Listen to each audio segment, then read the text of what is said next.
Hey, we are back with some more Crow Inquisitors. This is episode 70-something. I don't remember exactly what number. For a long time, Terra Invicta and Crow Inquisitors, my two main campaigns that I run right now, were neck and neck. And so I always knew what episode they were because they were just one or two away from, or the exact same number as y'all. But let me check. We are on 74. So we are a little bit behind. Terra Invicta now. What? What's the other one at? 77 now. It got a little bit ahead. So if we do twice as many episodes, we'll be tied with, almost tied with Court of Swords. Yeah. They have like 144 episodes. Yeah, we're definitely not going to do 144 episodes of Crow Inquisitors. Yeah. We're definitely getting up there. Like, that was a long show. I'm curious how close we are. We're not close. Mm-hmm. But that was basically like 6 small shows and then one big show because they just kept dying. True. To be fair. All right. So when we last left our beloved heroes, they were on a bridge, and they were still on a bridge. So basically, that's not Liren, true. Alfons isn't on the bridge anymore. That's true. Thrown off. And then teleported away. Yeah, right. Liren, the lead of the Inquisition / the witch hunters, the bad people of the church who like hunt people down and try to kill them and for being heretics, basically, have joined the enemy, and they are Liren is specifically like targeting you guys and trying to he dragged you all into a nightmare using his intellectual discipline skill, and all of you are kind of living out this nightmare of yours in different capacities. Currently right now, Dellon has just fought off a bunch of Inquisition guys who he thought were like I think his vision was like just a bunch of people like bearing him down with responsibilities and stuff. And how did you know to start killing them? I don't remember. Pop quiz. I'm assuming it was a good reason, and you just didn't start killing civilians and got lucky that they weren't actually civilians. Oh yeah, no. So I wasn't actually. What was it? Oh, was it shades that you thought? Yeah, it was shades. So I wasn't trying to kill the civilians. I was trying to push through them, and then they were like dogpiling me. And then I think What's the grounds to start killing people? I was gonna try and get above them. I think that's what I did. And then the shades like rushed me, and I started killing the shades. Right. Yeah. Because the people were screaming. The shades were killing the people. Yes, your nightmare was that is all about responsibility and like your obligation to the city, and so your people were dying, and so you had to like defend them. Yeah. But yeah, it turns out that it was actually Inquisition members. But Dellon still does not know that. He's just kind of panting. Right now, they went from being like physical enemies to things that just my sword just goes through them now, right? Yeah. So Dellon's gonna have to figure out what's going on. Yeah. Alfons got thrown off the bridge by Dellon as he did magic without realizing what was happening. And then Alfons had already been thinking about teleporting away to get out of the illusion, which he I'm trying to remember. I think you thought you were on the bridge still. And so you were just, your thought was like to get away from the bridge because you're like something weird is happening on the bridge. But given how the illusion worked, you still think you're on the bridge, but you're actually in Dellon's house. Yeah. And you found a statue or something. I think you're just like leaning. Yeah, a broken vase that you're just like kneeling on the ground, trying to heal the vase that you think is Yuma, while the real Yuma is dying somewhere on the bridge. And then Theo, his Achia dies, got killed in his vision, and his wife, his heaven wife, is basically like trying to deceive him into coming to heaven and being like, you're done here on earth. Rest. Yeah, like a really twisted version of a work wife. Yeah. But Theo thinks that something. I'm pretty sure you found out that something is wrong. Is that what it was? Let's see if there's a succeeded faith roll here somewhere. No, I didn't succeed. But I think he doesn't figure something out, or I guess he's just kind of like something's wrong with her. So I don't know if he necessarily thinks that like this isn't her. He thinks maybe like something's corrupted her, or someone's still deceiving him. Like this still feels real to you because he's recalling. It still feels real. Yeah, he's recalling like Narani in her body. And so it's like, I mean, this has happened before, so it's like, why couldn't it happen again? Or something like that of like, maybe this isn't her, but it's not like, oh, this is all fake. It's not, that's not the conclusion, but That's it's her definitely speaking, right? suspicious. Yeah, it's suspicious. There's something going on here. And so your two choices I think you're deciding between is like, do I, like, you're not going to go to heaven with her. You're like, should I stab her? Like, is she evil somehow? Will that help? Or I mean, she's he's dead, just- so if you stab her, like, there's no consequences. He's like, Yeah. in this nightmare, Asia's dead. So now he's kind of like, I don't know who this is or this is Kylea, but if she is, she's gone evil and I'm just going to stab her. Like, kind of like no real motive of like what's going to happen afterwards, just kind of like angry. And I mean, Theo is impulsive. We all know this. it's an impulsive thing. But then you said you were trying to decide between that and killing yourself. What reason did you have for that again? She was trying to get him to do that, I think, to join her. Oh, Yeah, that's what Kylea was telling you to do, right? Yeah, she was telling me to do it. I remember now. Okay, cool. So all of those things are still happening, and Cantarius was living out a nightmare seemed of what seemed like a perfect daydream at first, right? A perfect life of like being able to be with his family, an alternate reality where nothing bad ever happened in his life. But it became obvious that something was terribly wrong. He kept hearing whispers underneath every sound, and his kids started acting strange.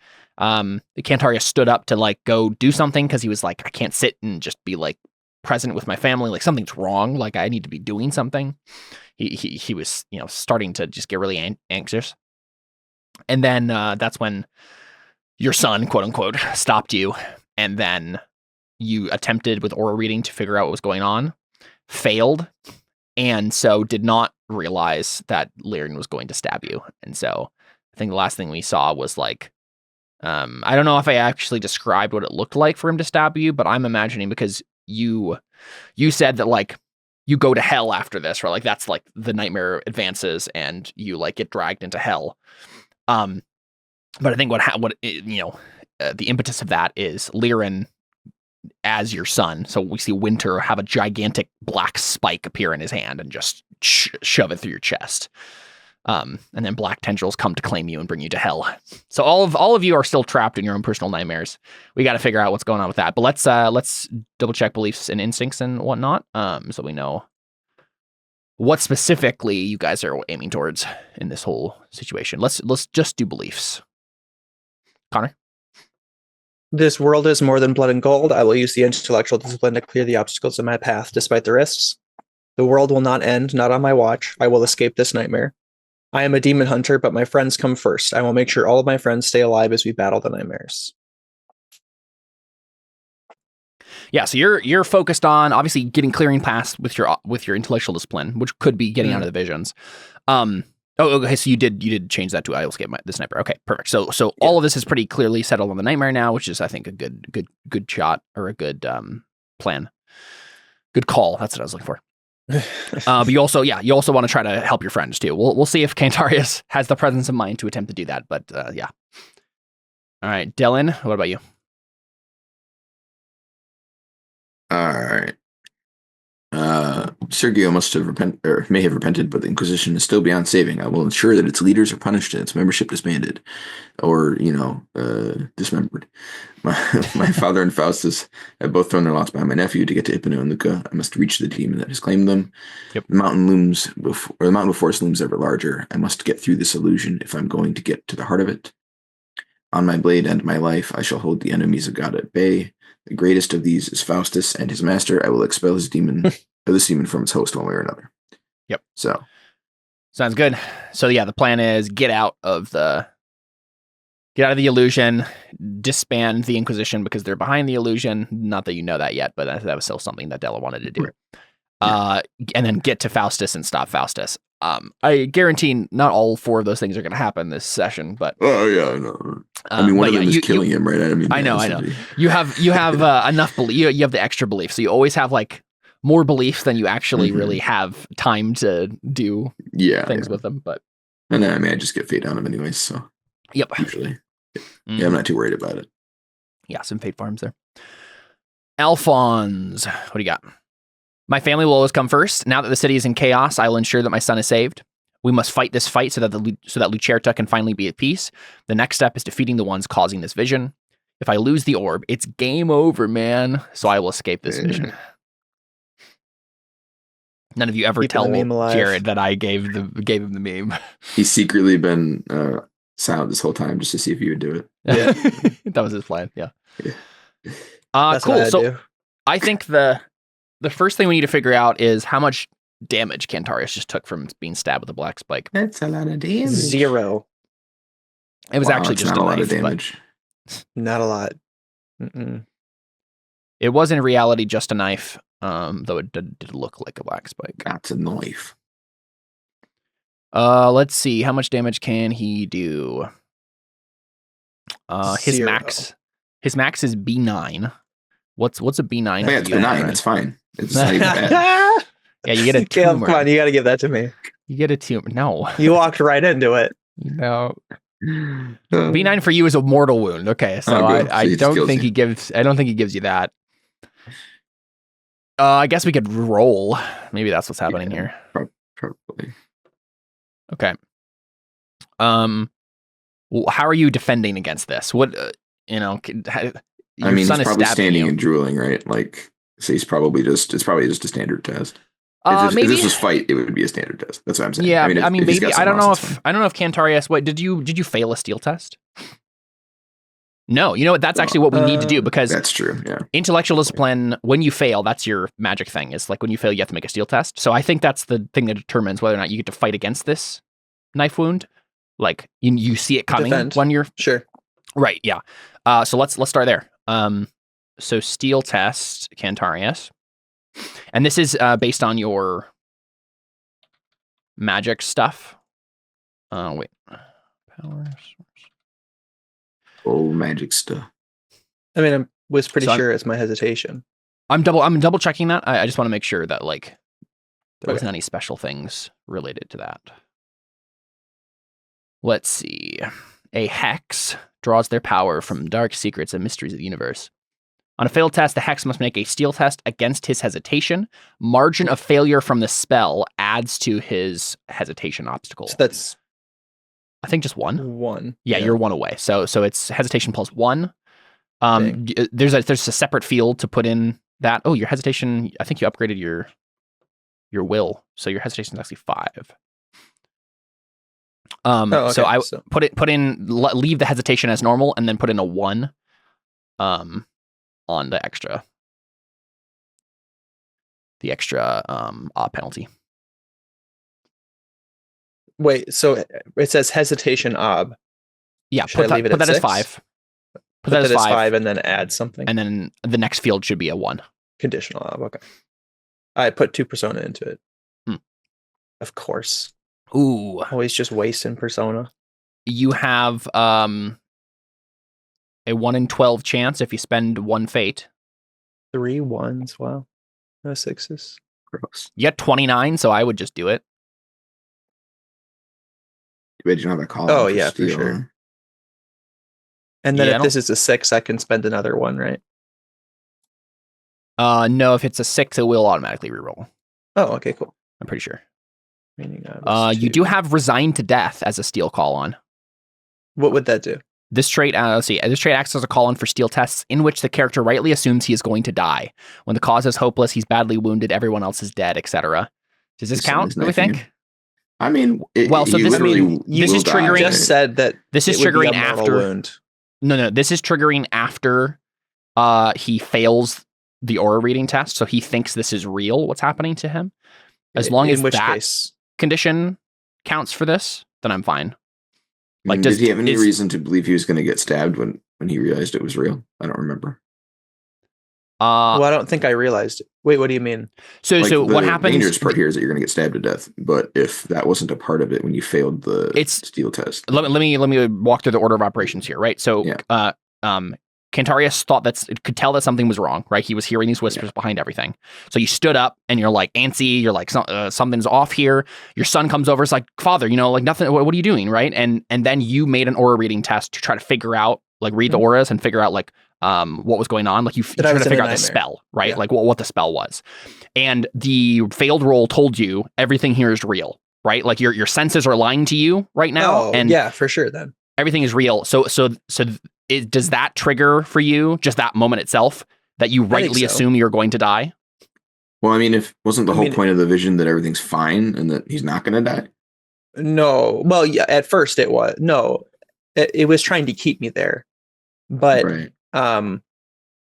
like the horror of it is like When the cause is It's- hopeless. yeah, I the guess, cause maybe? is hopeless, right? I mean, it's Okay. my worst nightmare. Where the people that have all that I let die, well, as he sees it, are all back alive, Mm, but sure. Yeah. I mean, nothing is too fair. nothing is fine. That's Yeah. It's Yeah, quite no, literally I think that meant counts. to make me hopeless. So you can do both though, Connor. You can spend a fate and do the call on in whatever order you would like. Well, fate Okay. fate means nothing. Fate fate doesn't do nothing for me. Well, as yeah. you can see. You have 29 of it though, so yeah, it makes sense to just do Oh, it, for right? sure, yeah. Persona means nothing for me too. Just- Yeah. So then there. in this case, as you also felt that, you can three reroll 1, 2, 3, 4, 5, 6 dice, and go ahead and just do it Yeah. in the fate field again, because that Yeah. they'll reroll. It's steel. Yep, it's two. 6 dice up 2. Nice. Whew. Whoa, that was good. It's a good roll in there. Okay, so you, I mean, this is your What a resigned to relief. death trait is the reason. Like you are so battle shocked at this point. Like you've been Yeah. through all of this. You're resigned to the fact I've that this literally is your been to lot. hell multiple times. Yeah. So it makes sense that you wouldn't be phased enough to let your son stab you. So this is what you see, right? Your son. This is all from Liren's voice, but you're not perceiving it as this. But Yeah. for the audience, we're hearing it as Liren's voice. William Dafoe, you mean? I don't remember what he said at the very end there, but you do see Oh, your son. Basically, what you see is your son manifests a giant black spike and tries to shove it in your chest. What do you Okay. do? I don't remember who William Dafoe is. Sorry. Connor. And let's just say, it's the Green Goblin from Spider-Man. That's okay, who's playing Liren. Yeah. Oh, okay. Gotcha. Real quick, I think the last thing he says will add on to whatever I said before. He says something along the lines of, especially because he can tell that you're like still in your right mind, like you haven't like been phased out here, or you haven't spaced out. He basically says like, "I don't forgive you, Father, for what you did to me." Right? Sure, yeah. Like see you in hell or something. Yeah. I'm pretty sure that's what he said. I don't remember. Is that what he said? Okay. Maybe that's more dramatic. I'll leave that for the last episode then. He tries to stab you. What would you do? Let it happen. Brawling headlock, right? Like, yeah, I guess he would respond with brawling. He probably would grab his hand and try to knock it out of his hand or something. he thinks this is real, right? Yeah. He At still the very hasn't least- realized what's going on. At the very 'cause least, I had a you really know- good line if I did realize it was real. At the very least, you know that this is. You do not think a spell is at work here, right? Like, you don't think Sure. magic is at work as an illusion. You don't think it's the intellectual discipline or the sensory discipline or anything like that. Okay. So Let it might me- be some nightmare from like where you did die and go to hell, and this is your hell now. Like that could be what you believe, right? But well, I wasn't established in the last session, so we're just gonna go with he doesn't know what's going on. But still. what I'm saying is Cantarius. It's up to Cantarius what he believes is happening, but the thing he knows for sure in his perspective is that this is not magic tricking your senses. You believe right. I'm just that- saying in the last session, Yeah. I was my Cantarius thought all of this was real. Yes, and I mean, but also like the last thing we did was you made this roll, so it's up to Cantarius can have that roll, succeeding or failing, can just determine what you believe, right? It's up to you.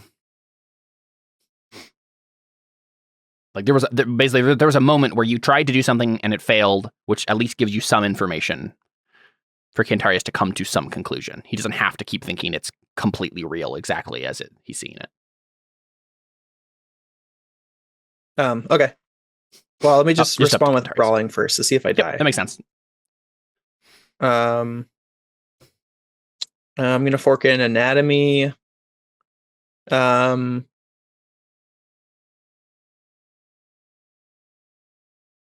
me think.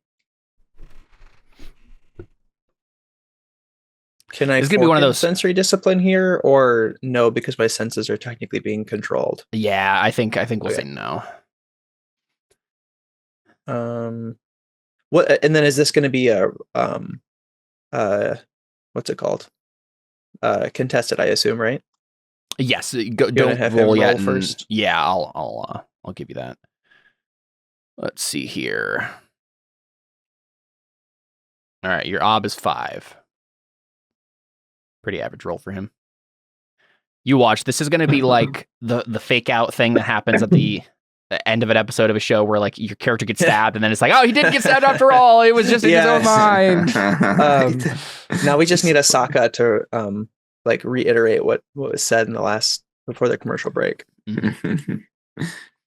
Previously on Crow Inquisitors. You can't believe we're gonna throw them a secret dance party. You burned my sister. Okay, base ob 5. It's Dellon saying that to Alfons. I think that's it. Okay. I put 3 persona into it, which is the only reason I succeeded.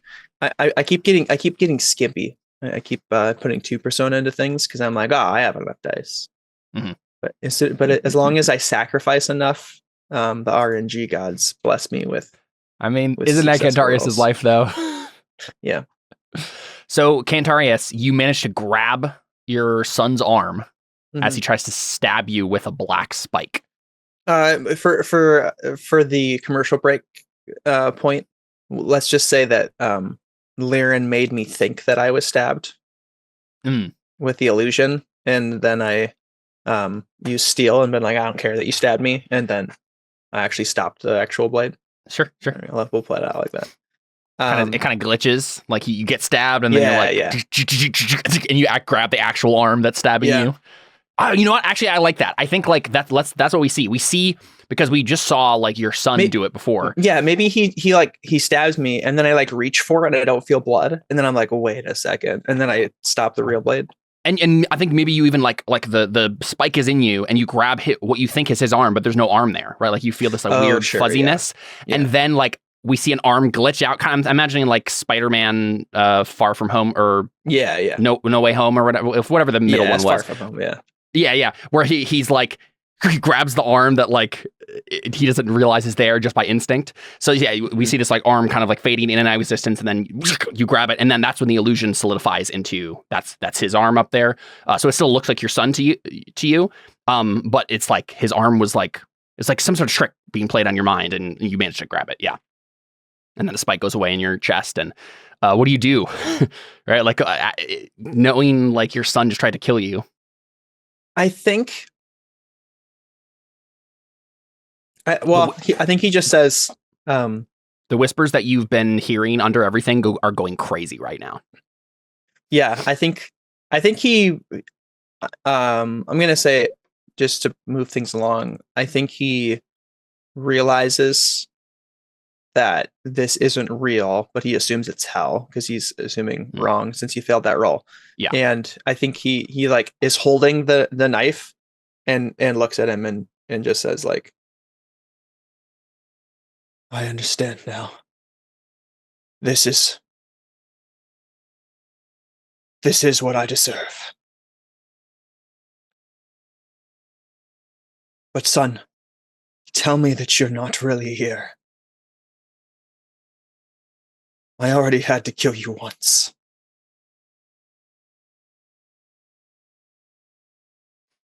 Yeah. Trying to think of what maybe he probably rephrases that. Probably says, I was already the cause of your death once. Right. Trying to think of how Liren tries to twist this. Yeah. So what was the middle part of what you said? I think I missed one. That I understand now. That you understand now. Okay. This is hell. This is what I deserve. Right. I think we see actual Liren from the audience's perspective, and he's just like, "Oh, dang, you're messed up, dude." He's like, "Holy crap!" Yeah. And then let me check Liren's character sheet to see if there's any. Man, maybe I should have picked someone that was a little bit more eye on themselves. It's almost too easy. It reminds me of those memes when it saw is like, "Do you want to play a game?" It's like one of these is poison. The guy takes both and just chugs. Yeah, exactly. That's definitely what's happening.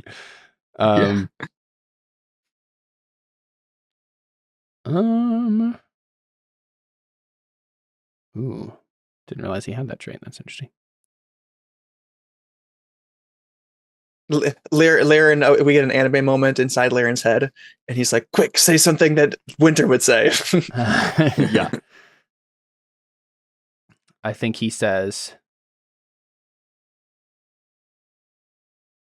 Quick, play dumb. This isn't hell. Not that dumb. So you said, "I know now. This is what I deserve." And then what was the last? Yep. What was the last thing? But tell me you're not really here because I already was the cause of your death once. Right. Okay, yeah, so he says, "You're right, Father." And then his flesh starts to melt off of his face. Nice. I'm already dead.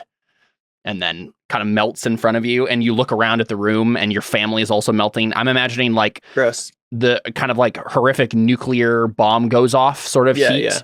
Is what's happening, right? Like this. Maybe it's the tea kettle. The tea kettle is. There's like a perfect. Like I'm in Black Ops 6. There's like a cut scene where that happens, where he's like he thinks he's with his family, he's dreaming, and then there's like it starts like fire everywhere. He turns around and he sees his family, and they're fine, but within the fire. And then they both look at him, and then suddenly they're like completely burned. And he's like, "Oh my gosh, was that?" And I'm picturing that same thing where it's kind of like, I'm imagining basically, Cantarius, you said the tea kettle is going off. Yeah. Maybe like the steam is blowing into the room and everybody's just melting. Well, I think that's the sound cue that we get. Like, you watch your son's face melt in front of you, and then you hear the like whine in the back of your head. Yeah. And you turn around, and the tea kettle, like we get a close up shot on the tea kettle as it's like steaming, and then we get a wide shot, and your family just slowly looks at you as their flesh melts off their bones. And it's not, there's not a clear connection between the two of them. It's like the sound and the sight of your family like melting is the thing that kind of like combines in your head. And then I think you're in a prison cell. We see black tendrils start to form around you that Cantarius can't see yet. Maybe he's just accepted them. Like, you expect them to be there almost. And then we see you be kind of dragged into a new scene, and you're in a prison cell. I think we see a guard walk over, and it looks like a church guard. And person kind of like raps on the metal and says, and everything, all the sound that the overstimulation you were getting in the previous scene is all gone. It's like very quiet now, and you're just like in this prison cell. And the guard kind of raps slightly on the metal and says, "Hey, you, Tinker." So the scene's changed. Yeah. Yeah, I guess. I guess he probably looks up where the noise came from, and then like reaches towards his eyes as if like, "Oh, I remember being blind before, but I guess I'm not." Yeah. Yeah. So you just like reaching for your eyes? Yeah. And ignoring the guy? Okay, yeah. So he says, executions in 3 hours. You ready to meet God? I don't think he answers. I think he hates guards. He just scoffs. And maybe he spits towards them. Yeah. He grunts. He says, blaspheming too. I'll make sure the priest puts that on the list. And then he like, "Oh, I said hates guards." No, I know. Like, but you spit on the ground after he said, Are you ready to meet God?" Oh, gotcha. Okay, yeah. Yeah, I guess he shrugs. I don't know. Yeah. That's fine. This is what you're experiencing. He walks away, Yeah. and then I think you hear Alphonse's voice say something like, "Shh, psst, psst, hey, guard! That guy over there." And you can't really see. You can't see what you're just hearing it from somewhere down the prison block. Yeah. Right. And he's just like, that guy over there. He said terrible things about your mother.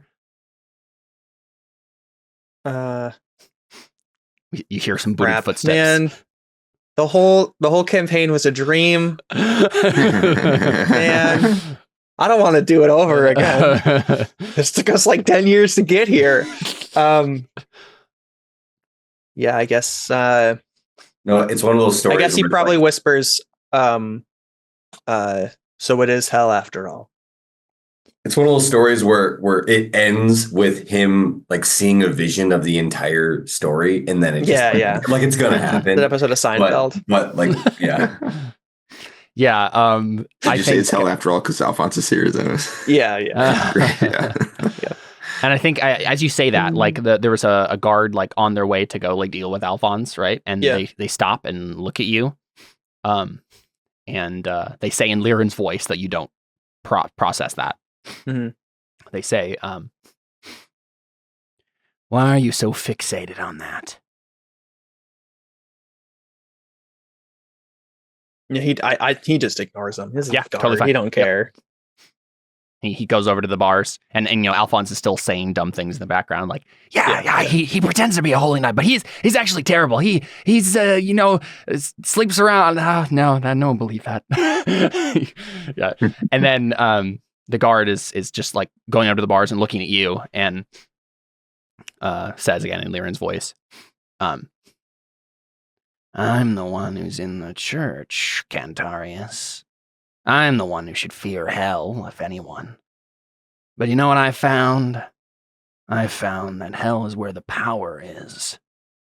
If you control hell, you control it all. See, that's what the church got wrong.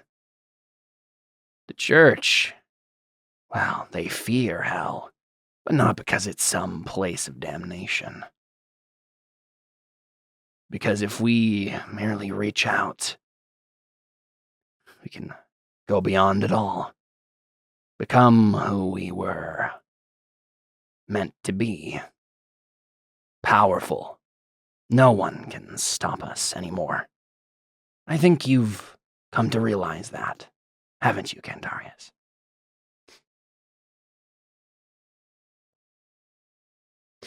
That I'll keep going. I'll keep going. Okay, all right. I'm a bit confused. I see it in you. The same darkness that I've grasped. You're fighting against it, but you don't have to. It's power, Cantarius. Yeah, he's just super confused, I think, because he doesn't understand really what's going on. And he just says, does it look like I'm still fighting? He smiles.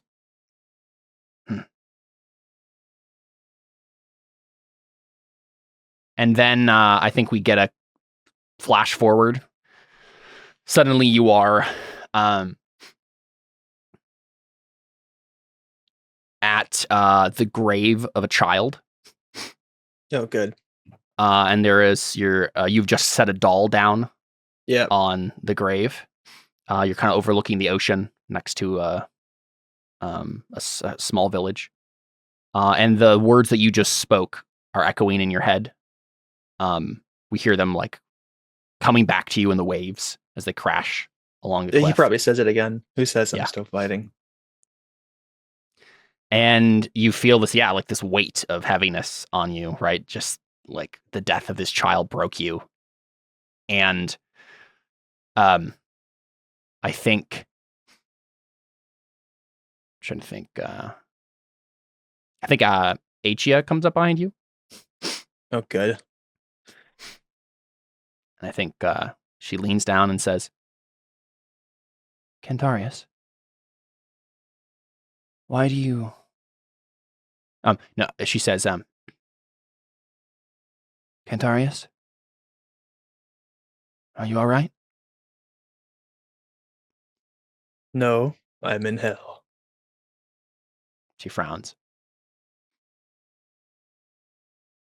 You've always been such a dark person. Even in the prophecies, the father of the devil, I can only imagine. ... And then she says, and yet you care for this little one?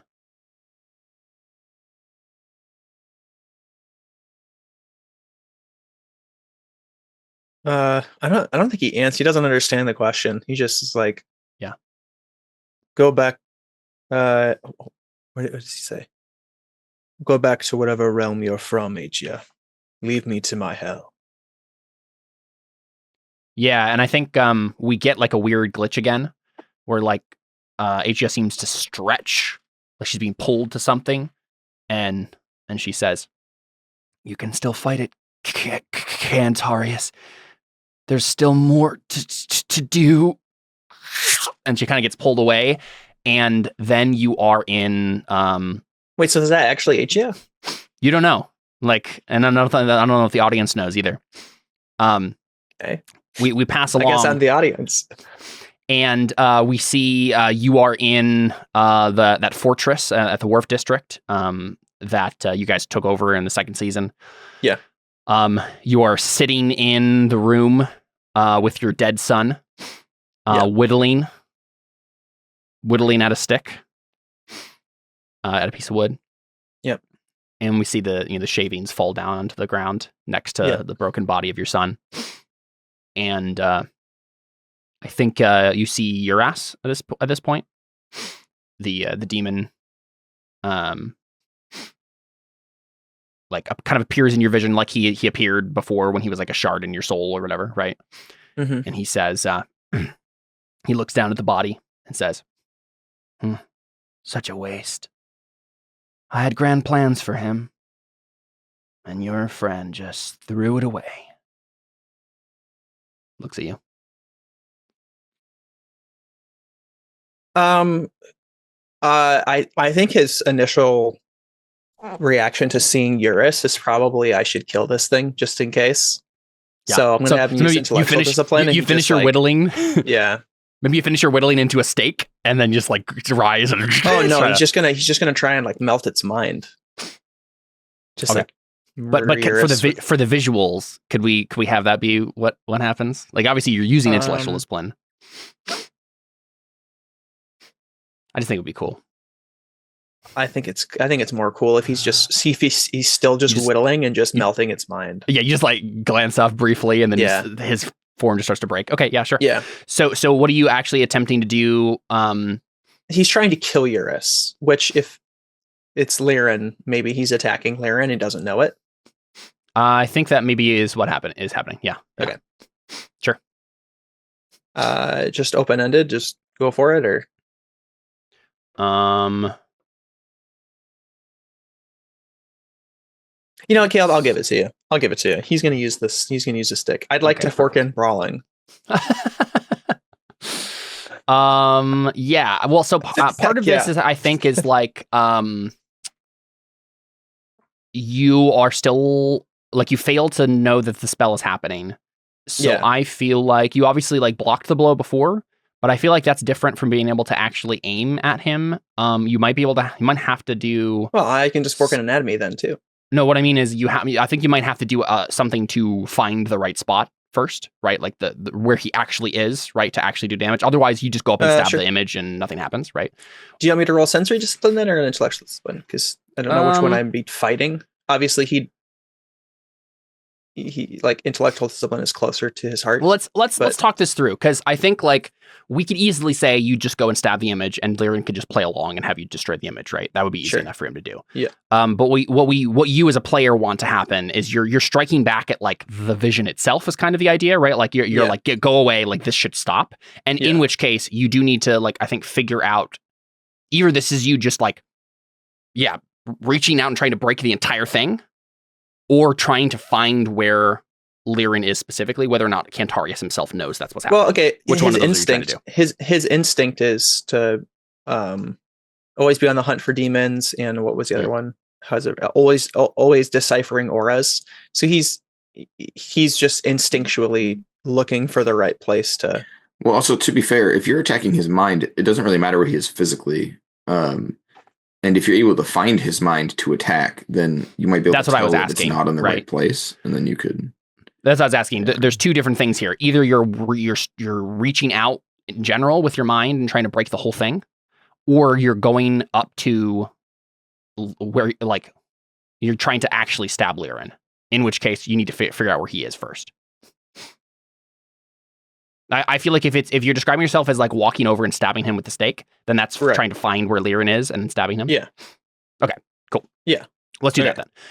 So aura reading / intellectual discipline. You're just trying to find where he is, but it's also like the spell is preventing you. I'll show you a preventing spell. Preventing from life. Oi! Got him. Let's do.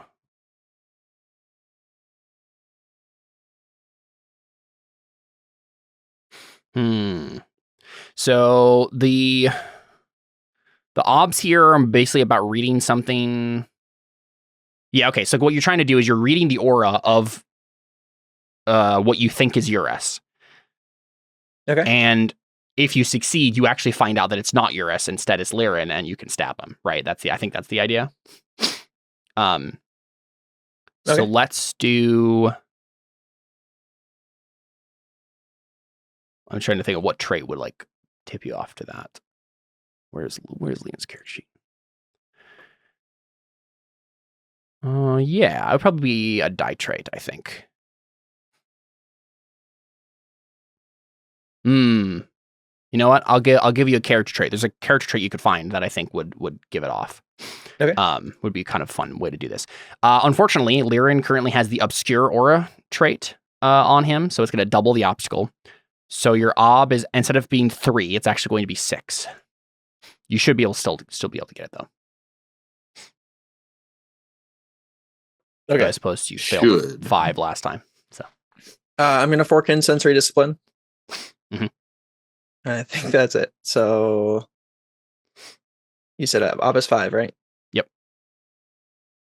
Why not put persona into that? Holy cow, y'all. Nice. That's the best roll I've ever had in my life. So it's a weird moment, Cantarius. You Nice. you step up, and it's I don't even know if this is you like sitting there and staring at him. It's just you walking up to him, and as you do so, right, you're going to stab the image. You don't care if it's real or not.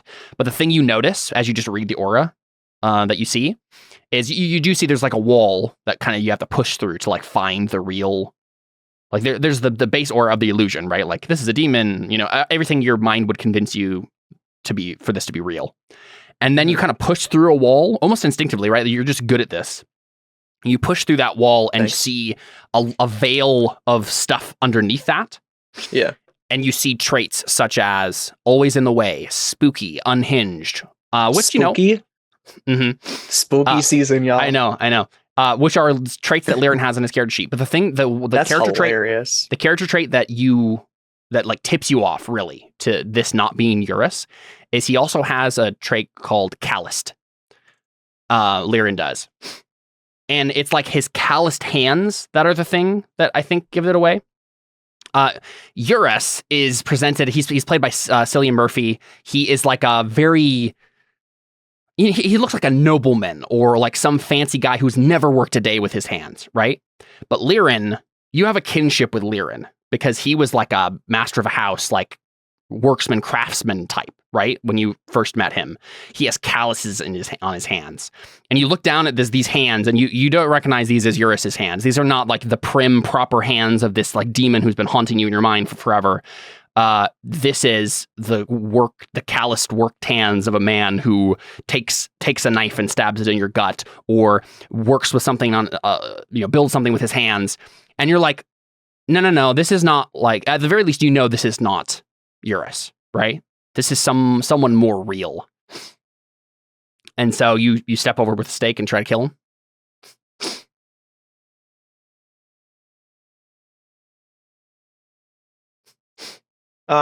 Yeah, absolutely. I literally just well, I don't know. What would I, if I see his physical form, I'm just gonna like try and do brawling.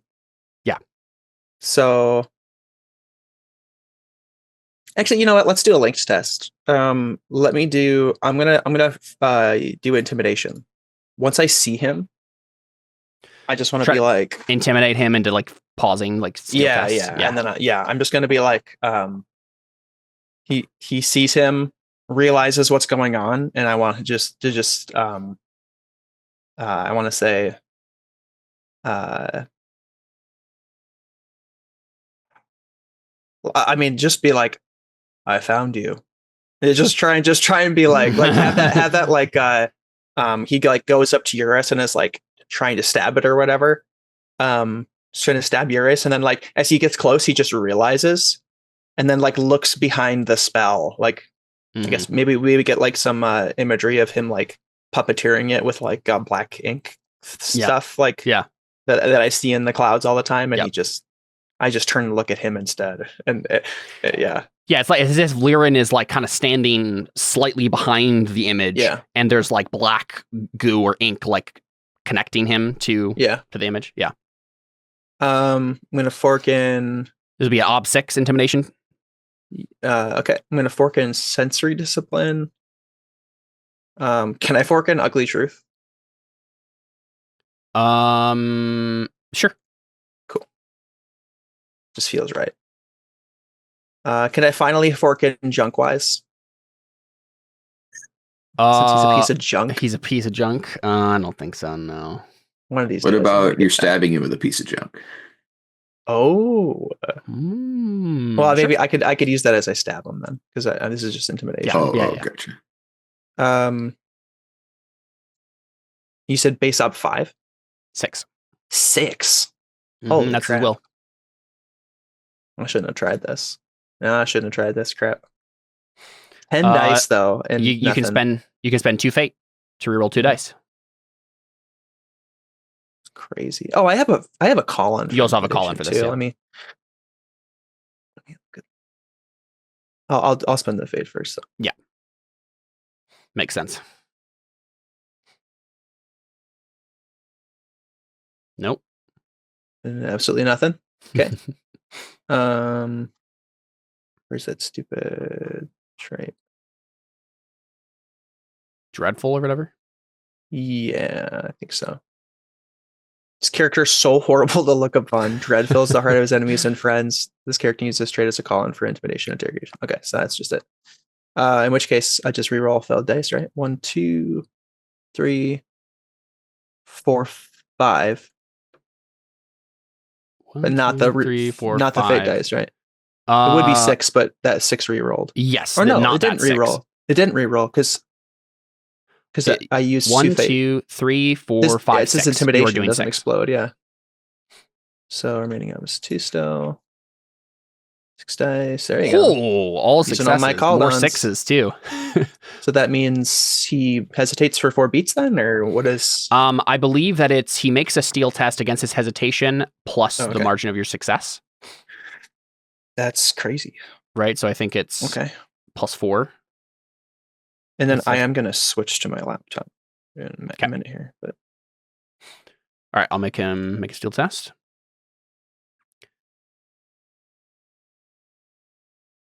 Four plus 4.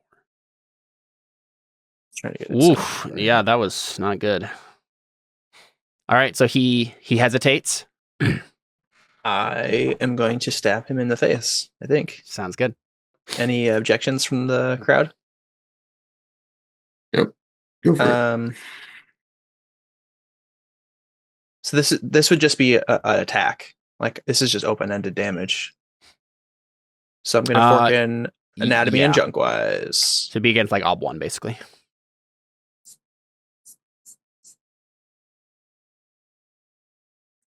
Not putting any Arthur into this, just open-ended at 0 or 1.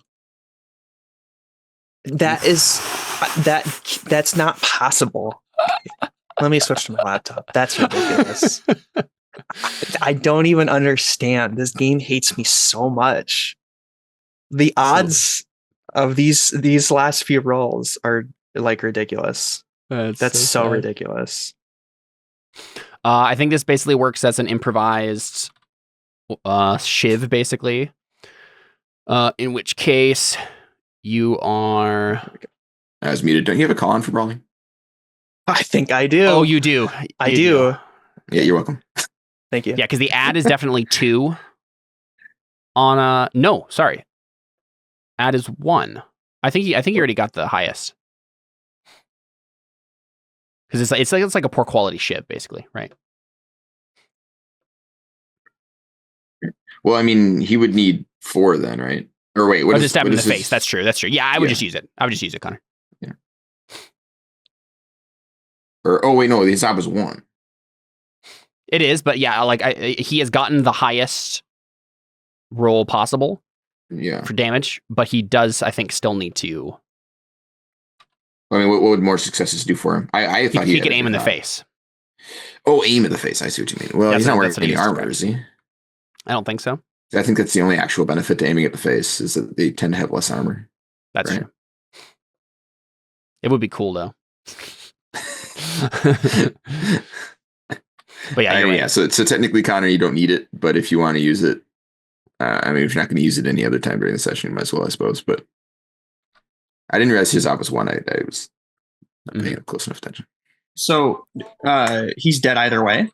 You're going to do the maximum amount of damage. You're going to do the maximum amount of damage, I think. Oh. Yeah. I'll just. It's completely irrelevant. Just take up more time. Yeah, that's my bad. All right. So you do a B6 wound to Liren, which is unfortunately only a superficial wound to him. Wait, so that's so if because it's an improvised stake, right? So this is the thing. I like this because I think it's better. So then we can cut over to everybody else, and it's still in the nightmare, and we can keep going with like what they need to do. But I think this is what we see. Connor is Cantarius steps up to Liren with the shiv, does the like, I can see, there you are, and then like stabs through the image, and there's like some resistance. So like you stab the eye of Eurus, and then it starts to like go through, and we see Liren go right as it like comes closer and closer to his eye. It's like the face shield in Dune, Yeah, exactly. Yes, that's what I was imagining. Yep. And he manages to get out of the way just in time to just get a jagged gash across his face. Right, he goes and like moves just as it like slashes across his cheek, and he stumbles back, and I think the image that he was showing here like vanishes for a little while, and we'll cut away to everybody else and then come back. So, but you're giving him wound dice after wound dice, like you're eventually gonna get him down here. So wait, what was the injury he gave him? Just a superficial wound. B6. The issue is that currently Liren has like demon powered mortal wound stuff. Gotcha. So his resistance. But he only did a B6. Yes, B6 is the highest he could get with his power and the weapon that he had. Yeah. All right. But to be fair, Cantarius didn't have any weapon at all. That was Cantarius manifesting a weapon out of pure intellectual energy and like getting control of the vision, right? That's pretty cool. All right. So, because the shiv didn't exist, he like made it. I was wondering about that. Yeah. But it's just that's the first step. Like the image is starting to break down. Cantarius knows Liren is here, and now he's going to hunt him, right? So that'll be cool. So then I think we cut over to Dellon now. Let's see you. So Dellon, I think part of it is like you've realized that like the shades are attacking, but like I think one of them like gets a hit on your face, and you feel nothing. Mm-hmm. Yeah, and you start to like slowly realize that like they also can't hit you. Yeah, I do it. No, I'm kidding. Yeah. I just made a start roll for a reason. Yeah, I had a feeling that once, because like I was fighting these a second ago, and I was hitting stuff, and now I'm not, and they're also not hitting me. Yeah. So yeah, something definitely seems like it's weird. Especially because like we fought these things earlier, and that's not how it went, right? Like, yeah, if I remember right. Actually, I'm not sure. Okay. Because we were cutting them. It's just they were coming back, right? They had substance to them. I think even Yeah. as shades. Yeah. All right. So yeah, if it doesn't do anything when they touch me, I'm gonna try and. I mean, I don't know why I would. And I think part of this is Lyrin losing control of the image as like he deals with Cantarius for a moment. So like it's on autopilot instead of like, because if he really focused on it, he could like do damage to your mind and like actually make you believe it's happening. But like there's a moment where like the vision goes on autopilot and you realize that like they're just playing out this like attack motion, but nothing's happening. Right. Okay. It's like in a video game where they're just like doing the same like attack. Yeah, it's like Dark Souls. As long as you don't get within their attack range, you can just run around everybody. It's fine. Yeah. I'm just trying to think. I don't know that I have any reason to believe that there's something behind this, so I don't know that I have any reason to go anywhere else. But like, what would Dellon try to do? I mean, I know that I'm not killing them, and so I guess my only other option is that I've got to find Cantarius or Alfons because they can do magic damage, right? Sense. So I think I'm going to try and look for them, like Cantarius, Alfons, where did you go? Like I'm going to just like start moving around in the bridge, trying because I know it's all foggy, I can't see anything. Yeah, so I'm going to try and just move around and see if I can find them, or maybe like use gentle, like, but not that it matters, but like for a narrative purpose, I'm going to use the potential. This I'm going to try and like push the fog away, like push gently, the fog, try and like make it move so I can see. Yeah. Which I'm assuming doesn't do anything because it's brain fog, literally. But sure. I think we could have you make some sort of roll. I'm trying to think of what that would be. So you're wandering around trying to find. You're calling out for them. You're pushing with the potential discipline. What is your intent? To find Cantarius or Alfons? Yeah, I mean, I don't know. Like, I want to find Lyrin, right? Because I want to kill him. But Dellon is trying to find. You're trying to find a physical person, like a. Yeah. Okay. I think you struggle for a while with the potential discipline, and it doesn't seem to do much of anything. You wander around for a while. We see you do this, and there's no roll there because there's not really a chance that you're actually affecting it. But I think the thing you feel is that, even despite the darkest hour, there's still that like light in the back of your vision of like faith, where you're like, okay, that could maybe work here. Like there's something demonic maybe going on, but maybe if I use a faith roll, I could figure out this. Yeah. Unfortunately, I don't expect that any of the faith elements that I actually would need to do are ones that I'll pass, but I can try. That feels like the obvious step for Dellon, though. Yeah, it does. Given the difficulty of being like getting out of this illusion. Yeah. So what is I'm thinking that, probably Ob 5 guidance, right? Yeah, when the way is lost, the priest may ask to know the right path. Yeah, that's probably not going to happen. But is that Ob 5 for somebody with believer? I'm targeting myself. No, be Ob 4 for you then. Okay. Yep. I got some persona. You can pump some persona on that. Yeah. Because I don't think I'm going to be able to do it any other way. Honestly, that's not the right button. That's not how many persona I spent. What is 6 against 4? It's also unfortunately, it's a routine. Oh yeah, that's all right. That's sad. Actually, no, sorry. There would be an increased odd penalty because it's the darkest hour. We already said this before. Okay. I think I said get in a routine. I know you would, but we keep forgetting this. Shoot. I'm pretty sure I said 2, an ob 2 penalty is what I was saying. Pretty sure. I think so. Yeah, so we'll make it ob 6. This will give you a difficult test though if you manage to succeed on it. Okay. So yeah, you can pump in up to ob 6. Okay. You can pump into up to 3 persona. Oh yeah, I only did 2. That's all right. It doesn't matter. Wow, it's pretty close. Close. Wow, really good. Yeah, but I can only reroll. All I can it's faith. Yeah, it's a 50% chance. Yeah. So. Yeah. Oh, I thought you were saying that I could reroll. You're saying that they did reroll. Okay. They did. Yeah. I figured so close. Okay. I don't think I have anything for that either. No, I don't think there's a call on for faith. So. Yeah, or anything that would have affected it. Give it an extra die. No. Yeah. Yeah, it makes sense though. It's like, the darkest hour is still making faith much harder for everybody. Yeah, you can't fork anything into those either, right? I assume. I didn't even look because I didn't think I could. I think the only thing that really affects it typically is other believers giving you Faith. I'll double check. Gotcha. Okay.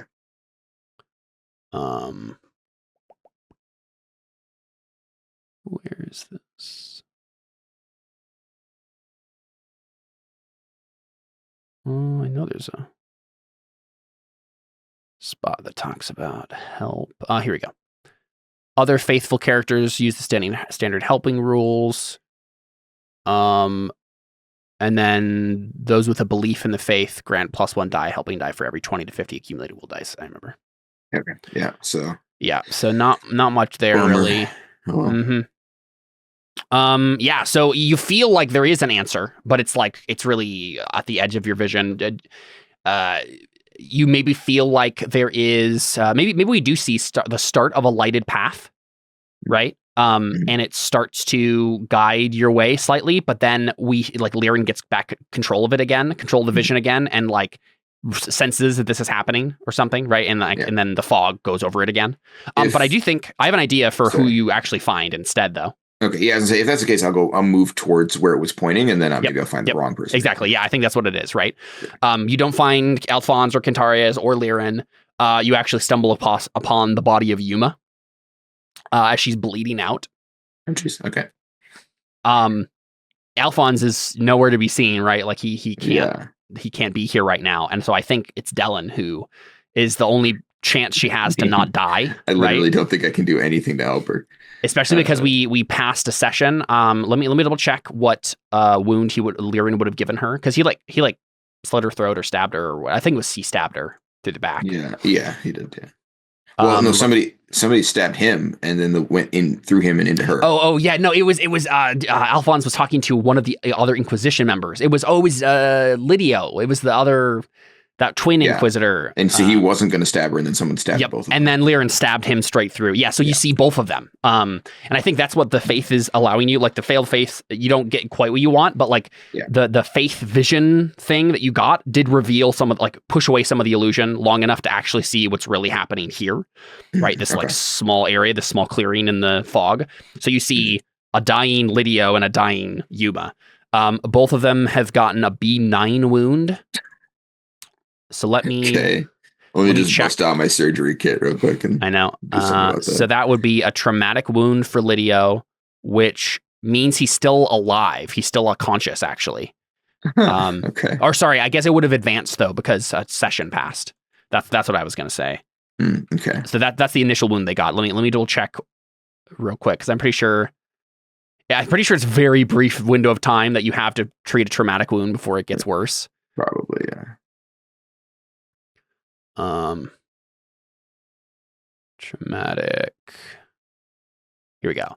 Must be treated before the conclusion of the next scene, or else it progresses to a mortal wound. So, I mean, we're still in the same scene, technically, right? I think we are, yeah. So, okay. Okay, so let me check on Yuma real quick. I just need to make sure I know what you actually see when you get here.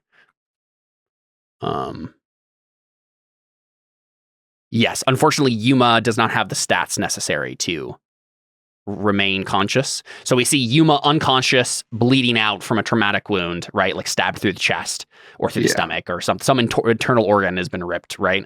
And then Lidio is the twin Inquisitor that the only interaction we've had with him in these seasons has been he came to you after the exorcism to like enforce Sergio's will and be like, you're in trouble, like for exorcising the bishop and like capturing him and stuff.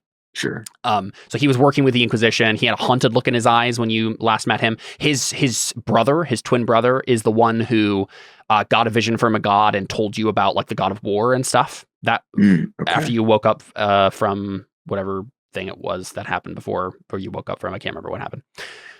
Yeah. A while ago. So you recognize this guy, and he has one remaining die left to keep him conscious from his stats. And so I think he is like struggling to crawl away. Like there's a trail of blood and you see like he's trying to get into the fog, and Yuma is like on the ground bleeding out. But yeah, you see him going. I mean, he seems like a problem that's going to deal with itself. Yeah, and she doesn't seem like a problem it's going to deal with itself. So I'm going to try and help her, but honestly, I have no idea what I could do. The only thing I could do is like pick her up and try and bring her to someone who can do something. You could try a faith roll. Yeah, I mean, I guess. You gotta stretch that faith. If you Yeah. ever want it to advance. I mean, the odd on that's even higher, right? It is, yeah. I'll double check. Let's see. Yeah, minor miracle could accomplish this. When it is dark, we pray for light. When sorcerers chant, we pray their spells be broken. When the blade is snapped, we pray that it be made whole. When blood ebbs from the wound, we pray that it be closed. So I don't think you can instantly heal her, but you can stabilize her long enough to get her to, like, the scene can pass and she won't bleed out and get to a mortal wound. Right, but what ob is that? Ob 5. And it's because it's against Yuma. I don't think she has I was gonna say believer trait. Yeah. So it's still Ob 5. Okay. It is, which I guess advances to Ob 7. So Sure. Okay.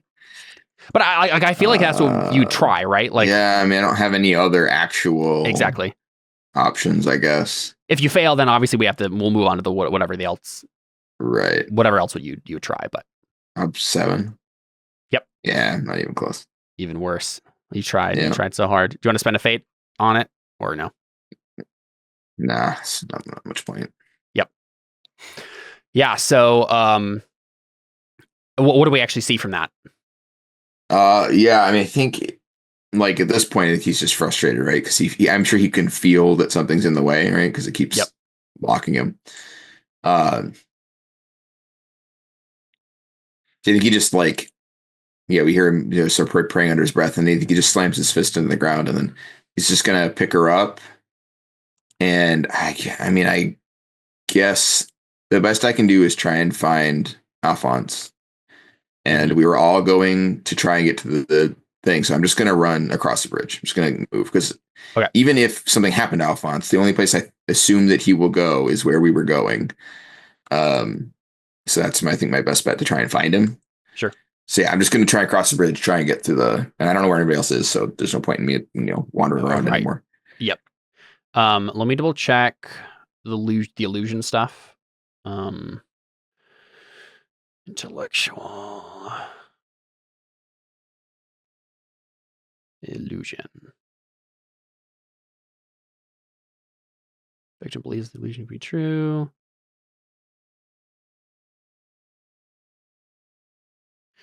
Yeah. I'm thinking the easiest thing to do would just be to roll the die of fate to see if you actually go in the right direction. Well, we're on a bridge, right? And I mean, I know which direction I was going originally. Yes, I guess. But like, what I mean is like, you've probably been turned around. The illusion is in control of what you're actually seeing and how you're oriented, not the actual physical reality of the bridge. And especially with how Alphonse's thing went, I think we make a roll to see if you actually get across the bridge physically. You will still think you're on the bridge no matter what. But I mainly just to like die of fate to see if you go across the bridge in the right direction. Because what you find on the other side in the physical space will be different depending on this. You could also, I guess, try to break through the illusion somehow. But I don't think. I don't really think I have a way to do that. Except for faith, which you've failed twice now. Right, yeah. I'm running out of persona, so I'm not going to. Exactly, yeah. So I'm thinking you just roll a die of fate, and on a 1, you go across the bridge. Otherwise, you just go in circles, basically. I guess, sure. Because, I mean, that's what the illusion's trying to do, right? It's trying to keep you sharp forever.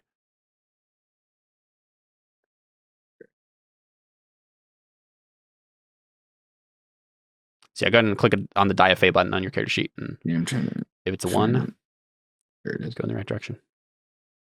Nope. A 6 would have been getting any other game. Okay, so we'll cut to Alfons. Alfons, you are healing a vase. Nothing seems to be happening. Like I think it's like from your perspective, you're trying to heal Yuma, right? But like the blood keeps seeping, and I think maybe what we get is like eventually Yuma's body starts to break into pieces like the porcelain vase, right? Like you touch her and you're trying to like heal her, and It seems like the Once he more sees energy that you put into doesn't it. work. I think he'd try to go find Theo or Dellon to pray because. Right. I think the more energy you try to put into it, the more she seems to crack, and eventually she starts to starts to crack along like she's a vase. And so at that point, you're probably like, oh, something's really wrong. I need to go, find them to pray.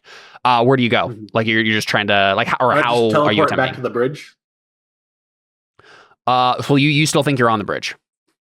Well, Remember that was the bridge by like where I last saw David. Okay, so that right. That's Yeah. I see. Since the smoke is all smoky wokey, so Yep. That's a very apt description of it. Smoky Yeah. wokey. Yeah. It's a liberal. That makes sense because I think Alfons is not aware that he teleported. That his teleportation is doing what it's doing right now. But I think as long as you're attempting to teleport to Dellon on the bridge, your magic will still respond, even though you're not where you think you are.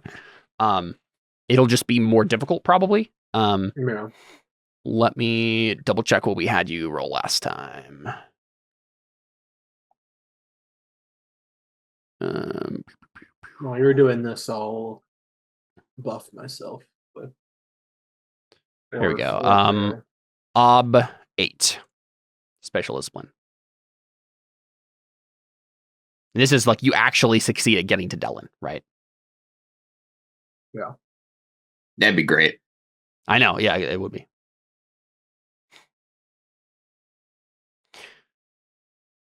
So yeah, whenever you would like to muster your dice there.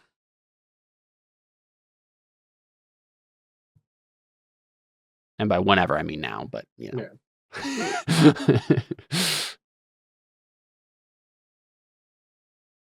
Didn't he just roll? Oh no, that was to get my buff. Okay, yeah, so you're taking some time to do that. That is pushing the timeline along. Yeah, we really should get a proper surgeon on the group. Oh, we have magic healing. It works pretty well. I And guess. it doesn't work the same way before we changed it, so it's Yeah, it's true. It's not as Yeah. effective. We need the physical discipline now, I guess, to be Yeah. real effective. But Yes, we need exactly. that. Real surgery. I think it's cool, I'd do it. Yep, special discipline, 9 successes.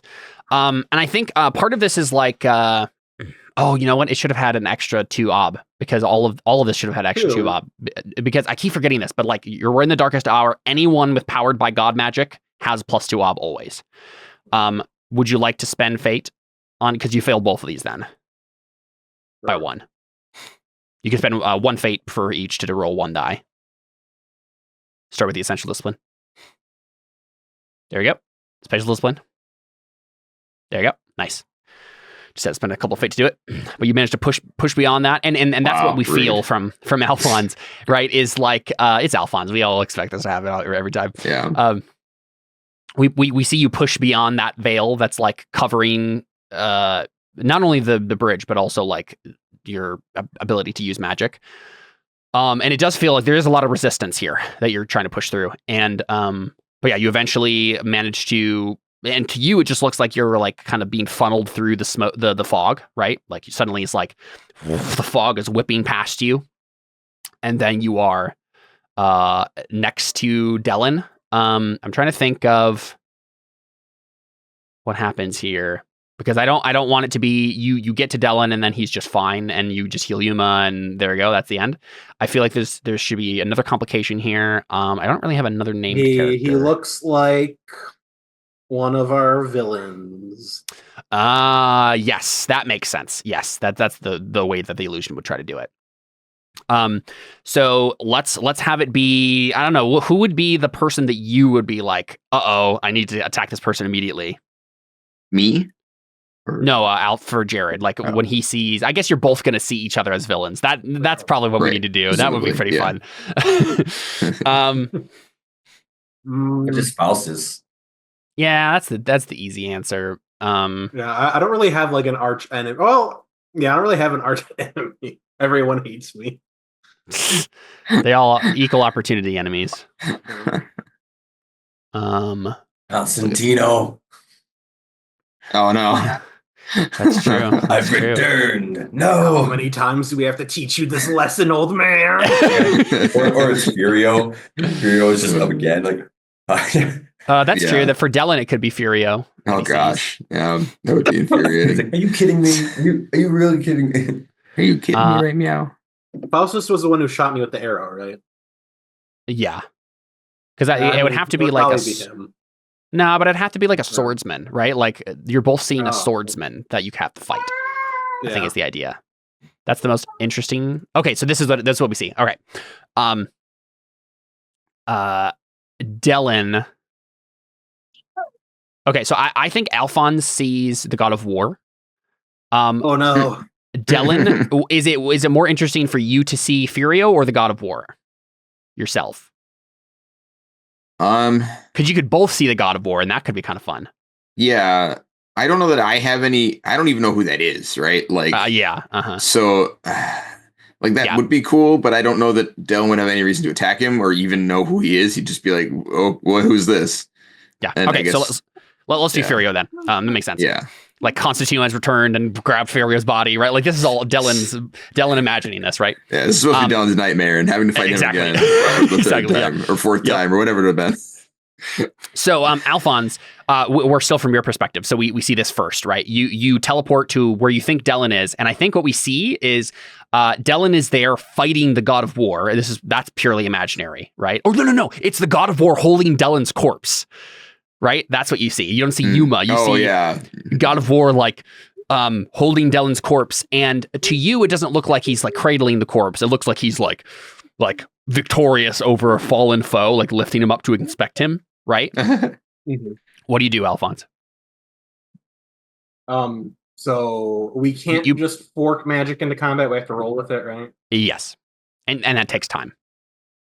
So you could attempt it, but for your perspective, the God of War would then have a chance to stab you. I mean, I'm holding somebody, and if I see him, I guess the thing is, I don't know how much the illusion is doing here, but the first thing I would do is be like, well, I see Constantino, right? Yeah. So from your perspective, real quick, let's just see what Alphonse's initial response is, and then I'll cut to you and see what you see. Yeah. Okay. Yeah, I would probably say something when I might give it away. Yes. Funny, but yeah, go ahead. I guess I just attack them. You just immediately attack. Okay. Yeah. So then Alphon or Dellon, from your perspective, what you see is you hear the skittering of this like brain monster in the shadows and the fog, right? Yeah, right. And it looks like this like terrible spider thing with like a giant brain on top of it, right? And so it's like crawling around, and like you see it in silhouette, and you're like, uh-oh, like you start to get this suspicion of what it is. And then you see your foot hits a body, right? You're on the ground, and it's Furio's like like stitched together Frankenstein body, right? Like even more so, like just completely desiccated from when you last see it. I'm pretty sure you like burned the body when you saw it last or something. Probably. but like it seems so. It looks like it's like it survived whatever you tried to do to it, and like it's like burned and mangled, but then your foot hits the body, and then you look down, and you catch the fleeting image of like this brain thing going in its mouth and like going down its throat. Lovely. And then the neck like snaps and twists and looks up at you, and then starts to like rise. I look down and I say, "You've got to be kidding me!" And then I'm gonna set Yuma down on the side and be like, "Sorry, Yuma, I have to handle this. We'll find Alphons as soon as we can." And then I'll turn around and so Alphons, what you see when that happens, right? You see the God of War, and you like grab out your sword to fight, right? And then you hear the God of War say, "You've got to be kidding me!" And then you hear a garbled like, "It's okay." He's muffling it. Yeah, exactly. It's okay. I'll find soon, right? And then just sets down the corpse of Dellon. So obnoxious. And then we see you guys draw your swords and fight. Great. So let's roll sword fight. Yeah, I'll be rolling like half the dice from our last fight, so it's going to be an easy fight for you. Well, we'll see, I guess. And to all intents and purposes, you believe that this is what you're seeing, right? Right. Yeah.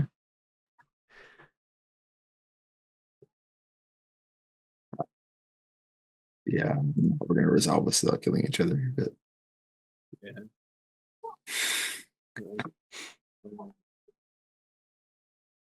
Am I allowed to fork in potential discipline or not? Right. That's not how that works. No, not a straight fork. No. Okay. So Alphons isn't going to get magic either. So. Right. All right. Wow. Alphons got 5 Let's go. on 13. Yeah. Let's see. I think. Do I get intimidation since I'm the god of war? Sure. Sick. All right. Let me just make sure I got the right number here. You tired? Yeah. Okay. Okay, I'm gonna place my car keys. Based on 5. I'm dead. So, Dellon, do you do max damage? You just stab the guy?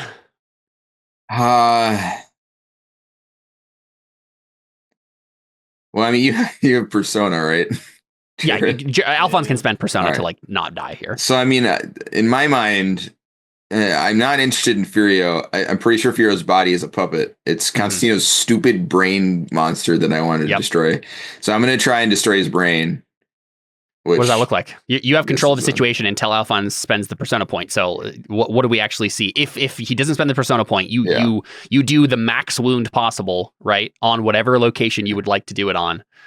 Yeah, I mean, basically, he's just going to try and put the sword through his eye at an angle that will get to his brain, right?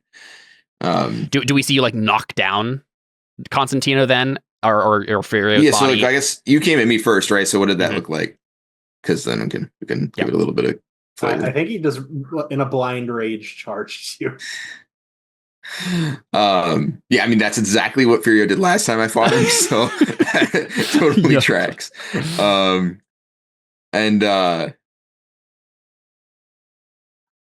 Yeah, so I think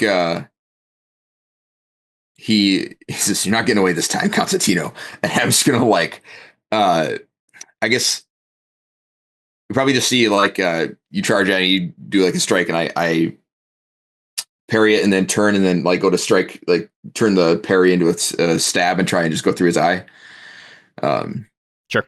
And then Jared spends persona. I hope. Well, so die real quick.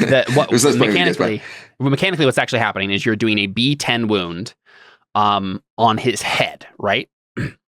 No, probably not. It's probably gray something. I think I do like gray too because it's my skill. Oh right. Strength. I forgot that changed. Sorry, I'm also looking at Alphonse's character sheet. Wait, does it say I may use my skill instead of the thing? No, I'm pretty sure it doesn't. Let me check. What if my skill was worse? Then I wouldn't want it. I mean, then I wouldn't want it. But like, you know what I mean? I'm pretty sure that's what it is. But I'll do this. I don't think it'll matter. Practice? Honestly, no. What deadly precision allows the character to choose one weapon. One weapon skill he favors. Uses the okay. It does. All right. So I guess it wouldn't have mattered. He probably would have been mortal anyways. But yeah. So you have a G10 sword. Yes. So it was real quick. I'll just 12, I'll change your power to that.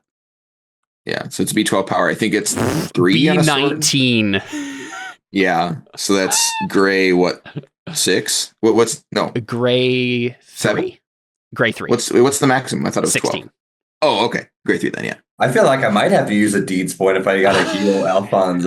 He's going to spend a persona point, I'm sure, to not take this, right? Yeah, so you take gray 3 damage against your helmet, Alphons.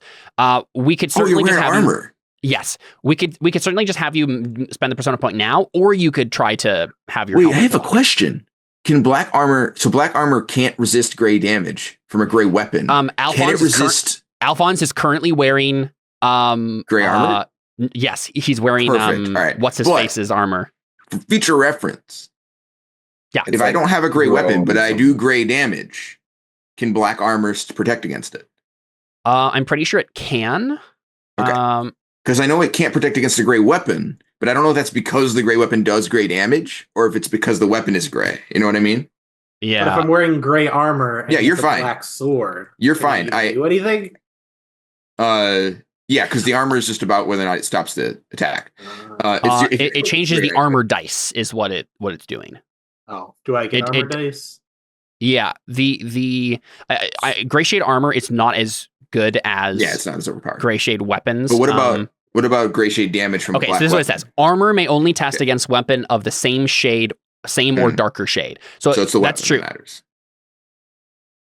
So if it's, let's see, black armor, they only test against weapons of black or darker. So yes, So actually, even though I'm doing great damage, black armor would still stop my weapon.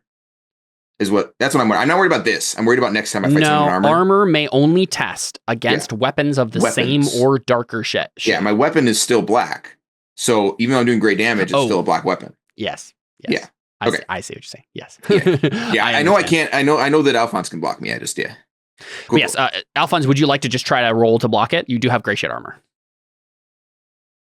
Or do you want to just spend the persona now? Can I spend the persona after? Yes. Basically, you can spend a persona whenever a roll has failed, you're into a terrible situation. Yeah, may as well. Yeah. Okay, so it's on your character sheet in armor there. You're rolling your great helm, the little die next to great helm. Your sword has VA1, Dellon? I will say that there's a non-zero chance that this damages your helmet, and if we do this, we're just gonna have to roll again because the fight's not over. Right? So in the intents of not wasting our resources on each other, it might be better if you just suspend the persona. I don't know if you can though. I don't know if you can choose to not do an armor save. I might win that. Yeah, but I'm also wearing armor. Then the next thing, I might attack you, and then you'll have to spend the persona. Yeah, but I'm also wearing armor, so it'll probably just do nothing, and we'll just be doing. It'll be like, imagine if Constantino was fighting himself last time. Oh no. Let's not do this. I was gonna spend a persona, whatever. Yeah. To be fair, I think it makes sense in this situation to just abstract it to one roll, and the the intent was who kills the other person. Yeah, I guess technically this was a straight roll, so I don't know that armor would even have played it. I like to engage those rules when we can, but it makes sense in this situation to just abstract that into just the versus test, right? I agree. Yeah, so let's have you fighting each other for those. So as far what we see is Dellon knocks down Alfons, right? And what we're seeing as the audience is we're going back and forth between the two of them. So we're seeing Dellon, and then Dellon fighting Furio, and then Alfons fighting the God of War, switching back and forth. But so we see Dellon holding his sword, knocking him down, holding his sword above his eye. And he's about to plunge it down. What do you do, Alfons? How does this persona redirect the narrative? Because what it does is it redirects the narrative away from your certain death into a less certain, also dangerous situation. What if he says his name because he thinks he's Alfons can't just get out of he can't just be like, Dellon, it's you, or whatever. No, because Dellon thinks he is Dellon. So yeah, I'm saying, what if he says? We already got that though, right? Dellon said Alphonse's name and Yuma's name, and I just had the illusion garble it, right? He got 14 successes on this illusion. It's a really good illusion. Help me think of something. I mean, you could teleport somewhere bad, I guess. That's the only thing I can think of, right? Emergency teleport to heaven. That or somebody else shows up and interrupts, and it's a bad situation. I teleport to the real God of War. Yeah, right. You're like, wait a minute. I just did this. I don't know. To be fair, we could cut from this for a moment to give you guys a chance to think, and then go to Adam. Go for it. Yeah, sure. I mean, I can't think of any other items that we said, but yeah, I mean, if we want to give Adam a chance anyways, we should. Because we can also see what Adam manages to do himself, and just see where everyone's at when we then resolve everybody's things, right? Yeah. So we know that Alfons isn't going to die, but Dellon's about to plunge it into his eye, and then we cut over to Theo. So Theo, you're holding a knife in your hands. I think right now he's on the ground, kind of up against the wall with Asia dead, hands bloody, and he's got the knife in his hand. I think what he does is she's kind of inviting him, you know what you have to do. And I think he stands up and he kind of walks up to her in an intimate moment. And I know this is cliche, but I feel like this is the thing he says. And he's like, I know what I have to do. I don't think I'm strong enough to do it.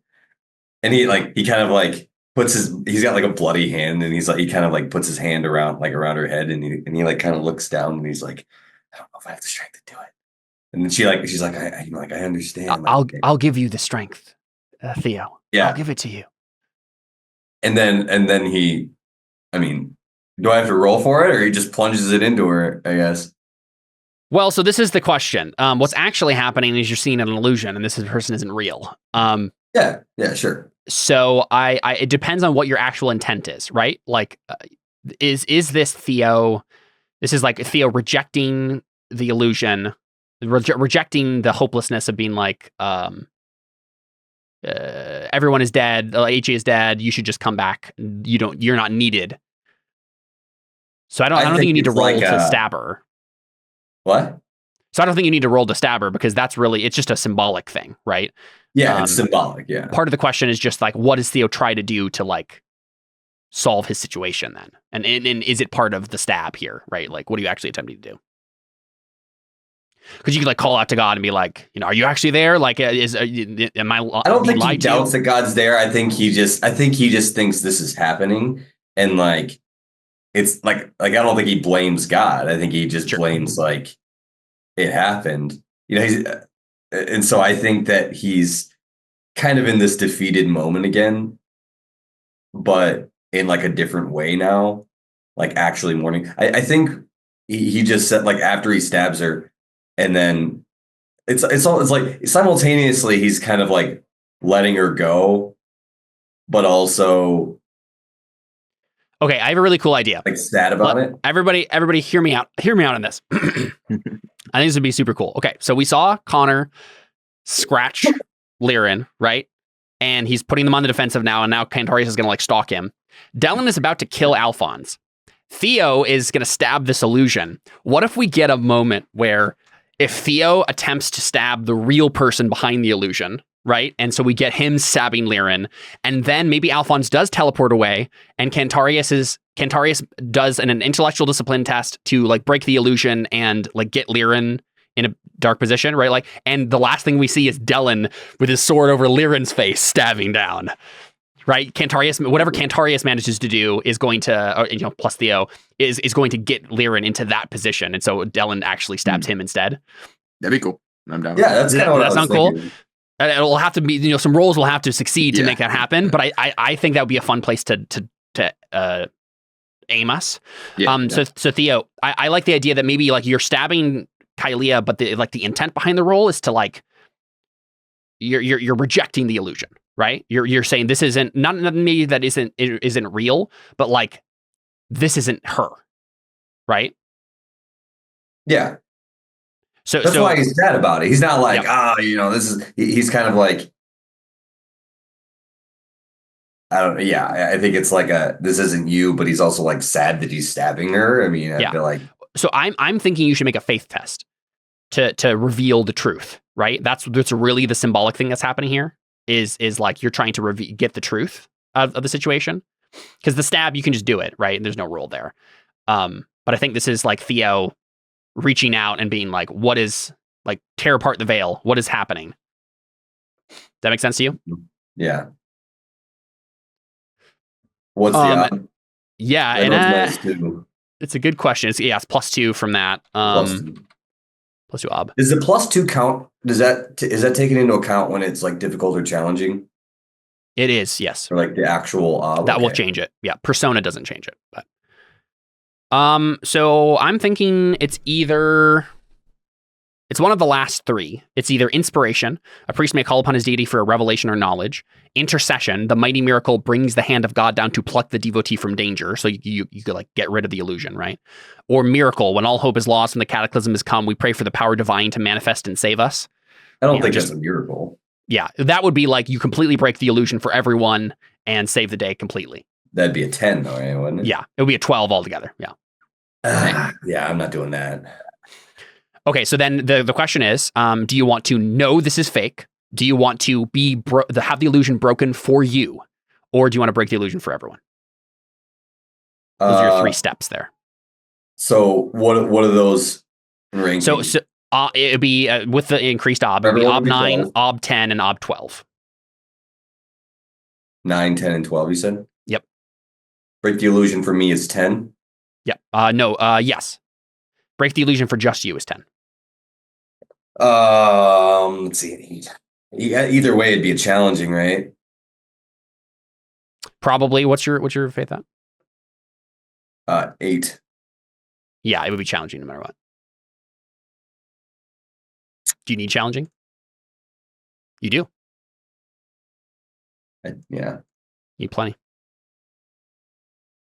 Because like Um, I'm seeing what happens depending on this, and also I think in the stab, I think so. You said like I don't have the strength to do. I don't know if I have the strength to do this. I think she says I'll give you strength. I'll give you strength, and then I would like to think that Theo says, no, God will give me strength for this, and right because that's like part of the faith test, right? God. Yeah, God will exactly. And then what will happen here is if you do the Ob 9. You'll just know what's true, right? And you'll have to break out of the illusion from there. If you did an Ob 10, stabbing her will break the illusion for you, and everything will fade back to the bridge. And you'll see everybody doing what they're doing on the bridge. Ob 12 will be everyone's. So it's going to be like, if I do that, I have to just fight Liren, basically, because I'm going to be like, I'm going to kill you wherever you are. I guess I don't know where he is. I think I'll try the 10. The 10, yeah. I think yeah. Should I spend 2 persona? I could spend 1, and then if I really want to succeed. Ooh, I have a really good idea for the next bit. I think it maybe works better to do the Ob 9. Okay, sure. Only because if the illusion is broken for you, then really like you're just gonna go over to Dellon and be like, "Don't stab Alfons," right? Right. Yeah. But I like the idea of it being like more of a symbolic thing. Like you know what's right, what you need to do, but you're still in the illusion for now, and like you're helping. Does that make sense? Yeah. I feel like that's more dramatically appropriate, and it'll be easier for you. Dang. Ooh, close. You can spend 1 fate to reroll 1 failed dice. You got a 1 in 12 chance. What does clairvoyant do again? It allows me to it 1 skill of the player's choice per session. Okay. Yeah, so I mean, and it's not a skill, right? It's not. No, faith isn't a skill. Yeah. I don't think I'm gonna be able to succeed.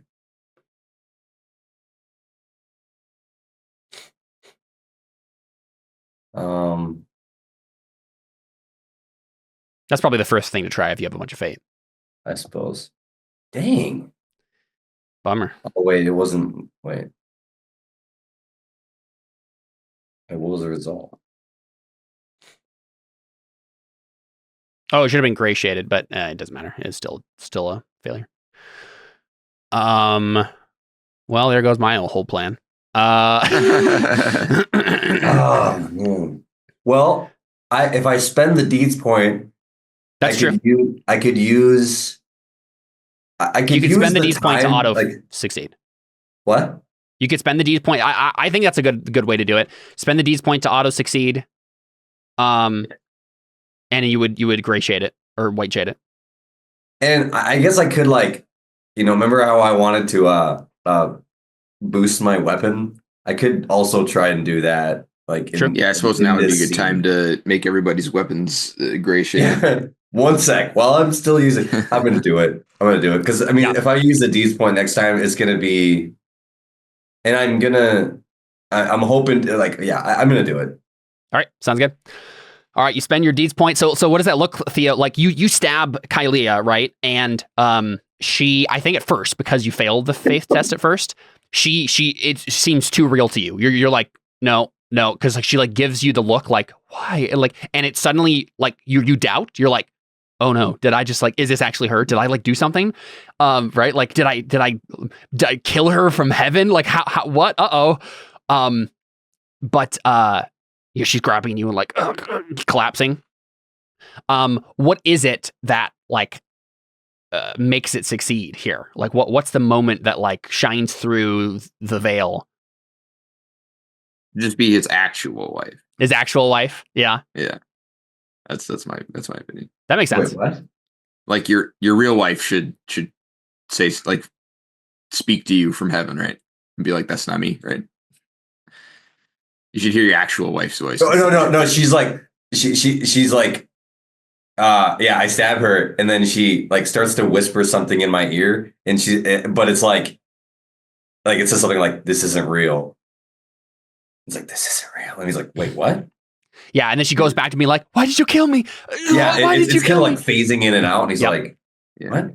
He's like, and we keep and it's like it's not even that like we're getting clear moments where she's going close to your ear. We just keep getting cut shots to her face next to your ear. Right, and so you're like helping her down to the floor as she's like dying, and then we get a shot of like her next to your ear, and then it says like, "You know me, Theo," and then like you're laying her down on the ground. She's bleeding out. She's clutching at her chest. She's screaming at you. She's like, "Why would you do this to me?"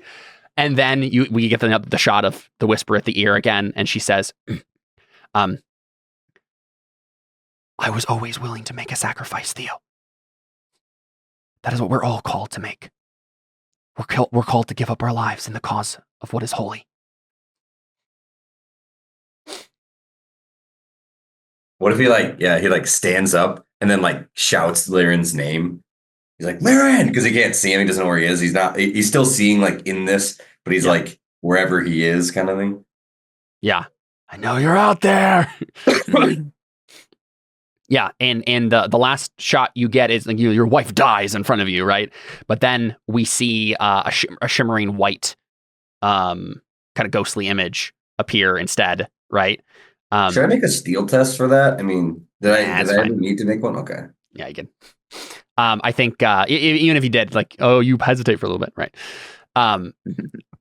We just hear her say, "No, yeah, we get together close shot of like her whispering in your ear, and like we get a larger shot now, and it's like her ghostly image kind of holding you close, hand on the back of your head, holding you to her in a hug, and her face next to your ear. We get the wide shot of that, and she says, "God is with you, Theo.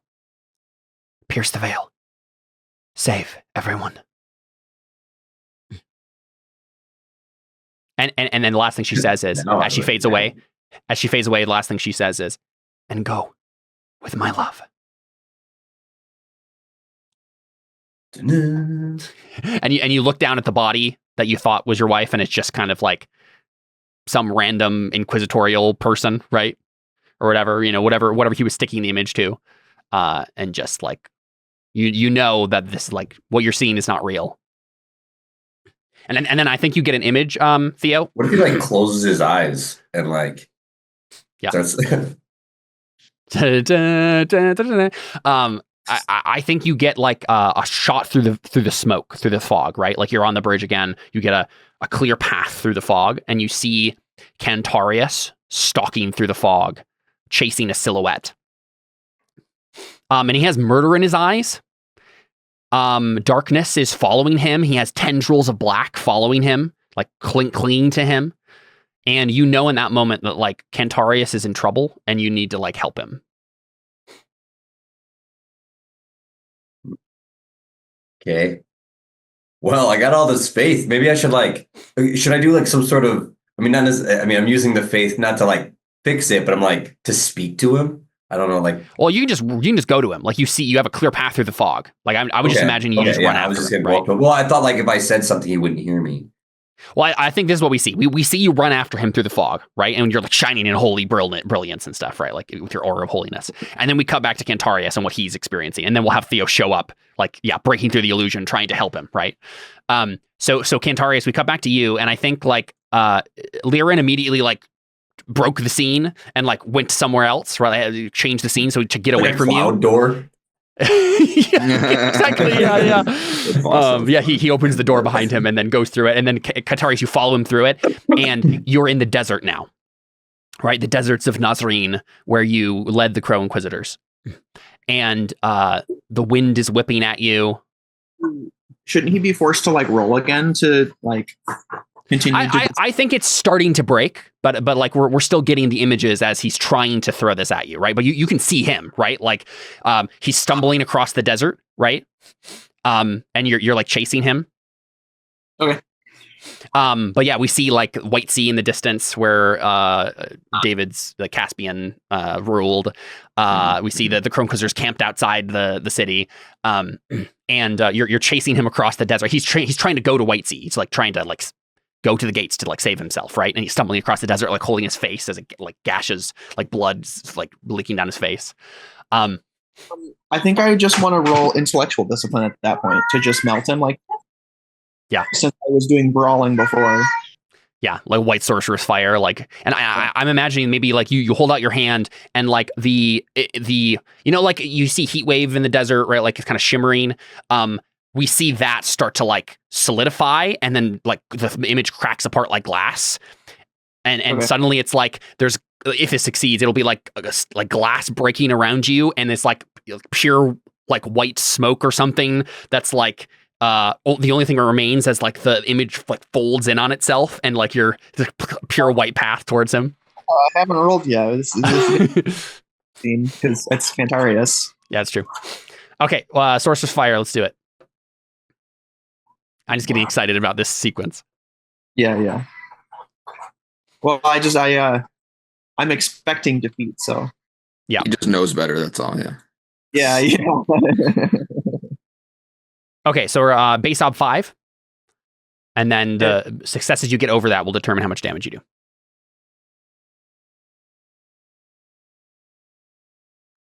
My character sheet is just slow on this computer. But yeah, basically what we see before you succeed or not, we just see you reach out with your hand, and the heat wave of the desert starts to kind of shimmer and solidify and rip apart the fabric of the illusion.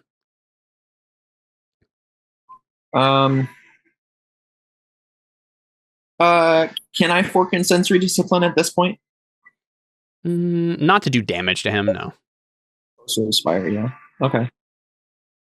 And then what is the ob for Sorcerer's Fire in this case? Base ob 5 for intellectual discipline to use it. But then any successes you get beyond that will determine like the damage and stuff. Am I able to do more than a superficial? Yes. Yeah. This one has no limit. You can go to white shade. It was just low last time because you had kind of a crappy weapon and not a lot of power. Yep, exactly. I'm probably going to put 3 Persona into it then. That's a good idea. You want to max this as much as you can. Finish this nightmare episode. Base up 5, right? Yep. Okay. I'll look over and see how badly I failed in a second here. You succeeded. 34 Persona into intellectual discipline. Dang. And that's just in these 3 seasons. Yeah. Crazy. You got 6 out of 5. Yeah. Oh wow. Okay, that's not bad. You'll definitely want to. But I'll use fate. Yep. You definitely at least want to try. One fate for 1 die. All right, nothing there. So got a 6 out of 5. Did you have a call-in for this now? No. Oh, that's true. You have aura determination, but that doesn't count here.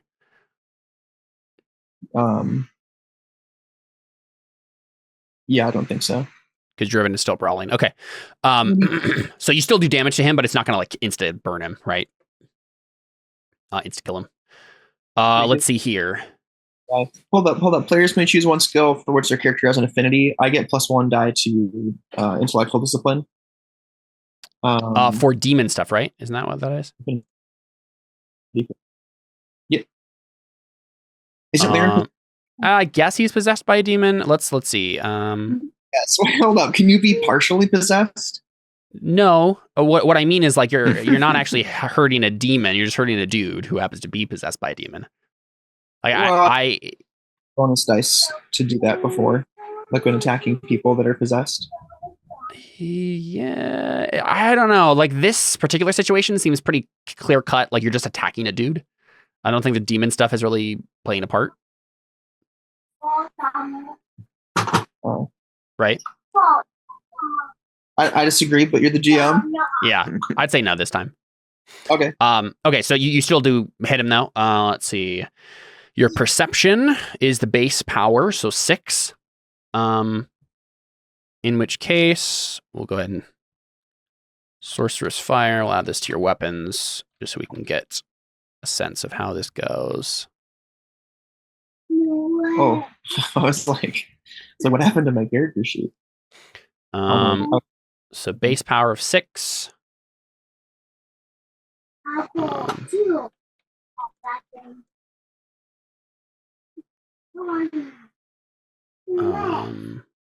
What do you have for your actual power? Okay, I'm just trying to How much make damage I this do? actually work. Yeah, 2 VA, and then what? 1 add. You see, yeah, we'll +1 power per extra success. Okay, I see. Damages falls base power. Right, I see. So 369. You got 1 extra success over, so you could increase your power by 1, in which case you would make the damage, the max damage you could do 10. And it'd be 4, 7, 10 instead of 3, 6, 9. You know that a B6 for him is a superficial wound, so that's probably not a bad option. Because you want to do a better wound than a superficial on him. The problem is that then you're leaving the die of fate totally up to chance. But I mean, Yeah. I suppose But it's only going to get +1, right? Yeah, and I suppose it's more important that you take a chance to actually hurt him than give a good chance to do nothing. Right, that's what I'm saying. Yeah. That makes sense. Does that make sense to you, Connor? Because you have that at 1 extra success, you can use it to increase the damage, but like you still have to roll for the damage. It's just like increases the damage of because each category. it's like a bow. Remember, you have to roll die of fate and see how successful your hit is, and you can either increase the result on that roll or increase your power. But even if you get a really good roll, if your power isn't high enough, it won't matter. So yeah, I would recommend doing that. Well, you're the GM. David, what's your recommendation? Yeah, that's basically like you're more likely to do your max damage if you get the die at +1, but your max damage might not be high enough to hurt him. So if you increase your max damage, your chances of doing max damage get lower. But if you do it, you'll actually hurt him. You know what I mean? He is working with the super. Do I get bonus dice for that, or does he just get less dice for that? For what? The wound. He gets increased obs for wounds, so I don't think it really. Yeah, it's not going to matter here. Okay. Yeah, I would probably just increase power. I mean, you're less likely to get your max hit, but also you're more likely to actually do damage if you get it. You know what I mean? Okay. Yeah. So what do I just roll a d6 then? Do the die of fate, yeah. Okay.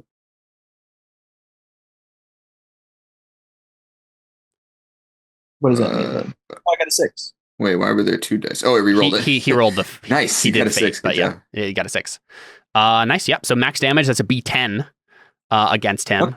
Congrats. That you didn't. Yeah, didn't even need. Let me check his character sheet. I'm assuming that will take him down. We'll see though.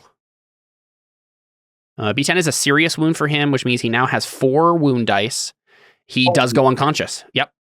Nice. Agility and speed are both at 4 for him. So nice. Yeah, for you, Cantarius. The scene you described does work. It's not a yes, it does, right? He's rushing towards White Sea, like trying to get away, right? And I mean, you could describe for us if you want to change that at all. But my thought was like you're basically breaking apart the image, and what's left is like the shadowy whatever of like, you know, maybe it looks maybe like hell or whatever, but like you're breaking it apart into its constituent elements to give you a clear shot as he's just like being burned up. Yeah, I think so. I was thinking maybe like one of Caspian's assassins shows up, but I don't really have control over the illusion. So that was the only thing I was thinking of, but that's cooler, yeah. But I mean, he's using intellectual discipline on you, right? That's how he's doing all this? Yeah. I like the idea that Cantarius takes control of the illusion. Yeah. You kill him with his own illusion. So yeah, let's do that instead. Let's do that instead. So instead of the illusion breaking apart, right? When we do see the illusion breaking apart, but then it starts to stitch itself back together, right? And he doesn't realize yet that you've taken control of it. At least you for the moment. It would be cool if we see. I don't know how Cantarius would know about this, but I would say it'd be cool to see Caspian's like weird gold monster form come kill him. But I don't know if Cantarius has ever seen it, so I don't know if that's possible. Open the gate in his like gold plate stuff, and then my thought was Caspian opens the gate and then just like points at him and all of his like assassins, like right. Nice. And we just for dramatic effect, we can say it is the gold monster version of him, right? But he points, and it looks like the moment we got all the assassins killing Iris in the desert, right? It looks like that, where like they like jump him and stab him in the eye, right? And Liren's just like no, right, as being stabbed on the ground. But Cantarius, side characters. I think Gentle Criminal should show up too. Say again. I'm just kidding. Oh, did you not hear me? When I'm talking, it cuts off your voice in Zoom. I was saying, since we're adding in all the side characters, since the side characters are all trying to get a moment here, I think Gentle Criminal should show up too, and do kind of. Gosh dang it! Get out of here. Love makes or absence makes the love makes love stronger. Get away! Go! Absence makes the heart grow fonder. I think we see Cantarius though is a darkness in your eyes. I think these people are stabbing Liren, and this is like a complication I'm giving you. Like you have control of the illusion now, but we see the black veins start to like these black tendrils that have been like wrapping around you are like going inside of you and like this going into your skin, and like we see your eyes turn dark.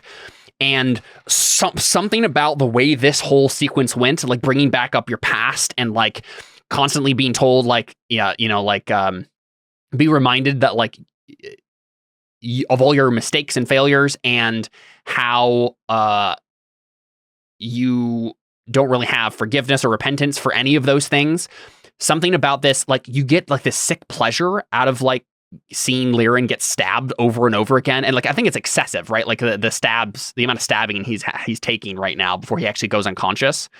But I think we see this like darkness in Cantarius, like almost, I'm imagining like Dark Shadow from My Hero. Like it's just like crazy. Can I make like a steel test to resist this? Sure. Yeah. That makes sense. You feel this like your magic is starting to get a hold of you, right? Like this. Yeah, that's what I assumed. Yeah, go make a steel test though.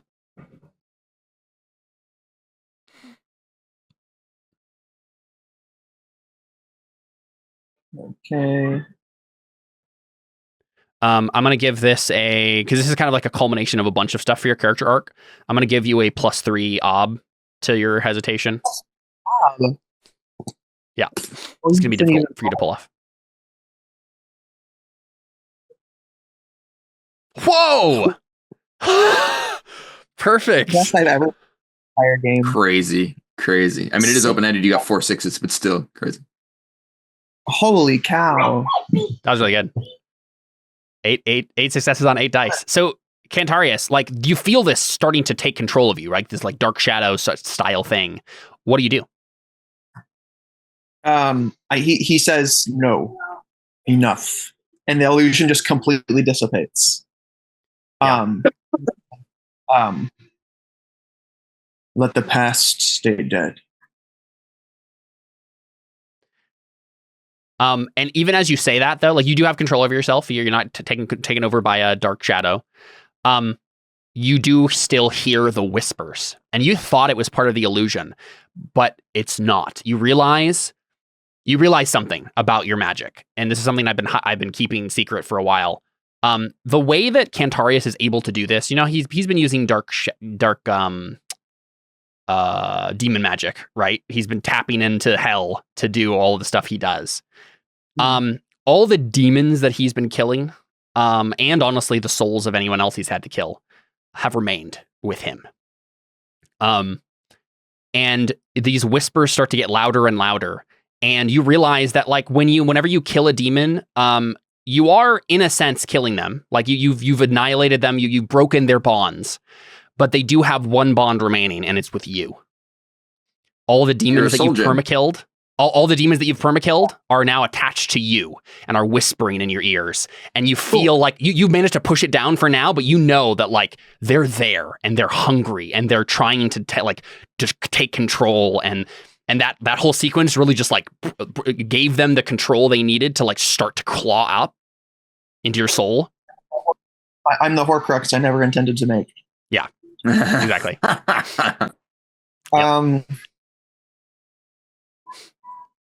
Yeah, I think as he realizes that, maybe Lyran's just like unconscious on the ground. He like has walked up to him, and he's just on the bridge. Are we just on the bridge? Yes.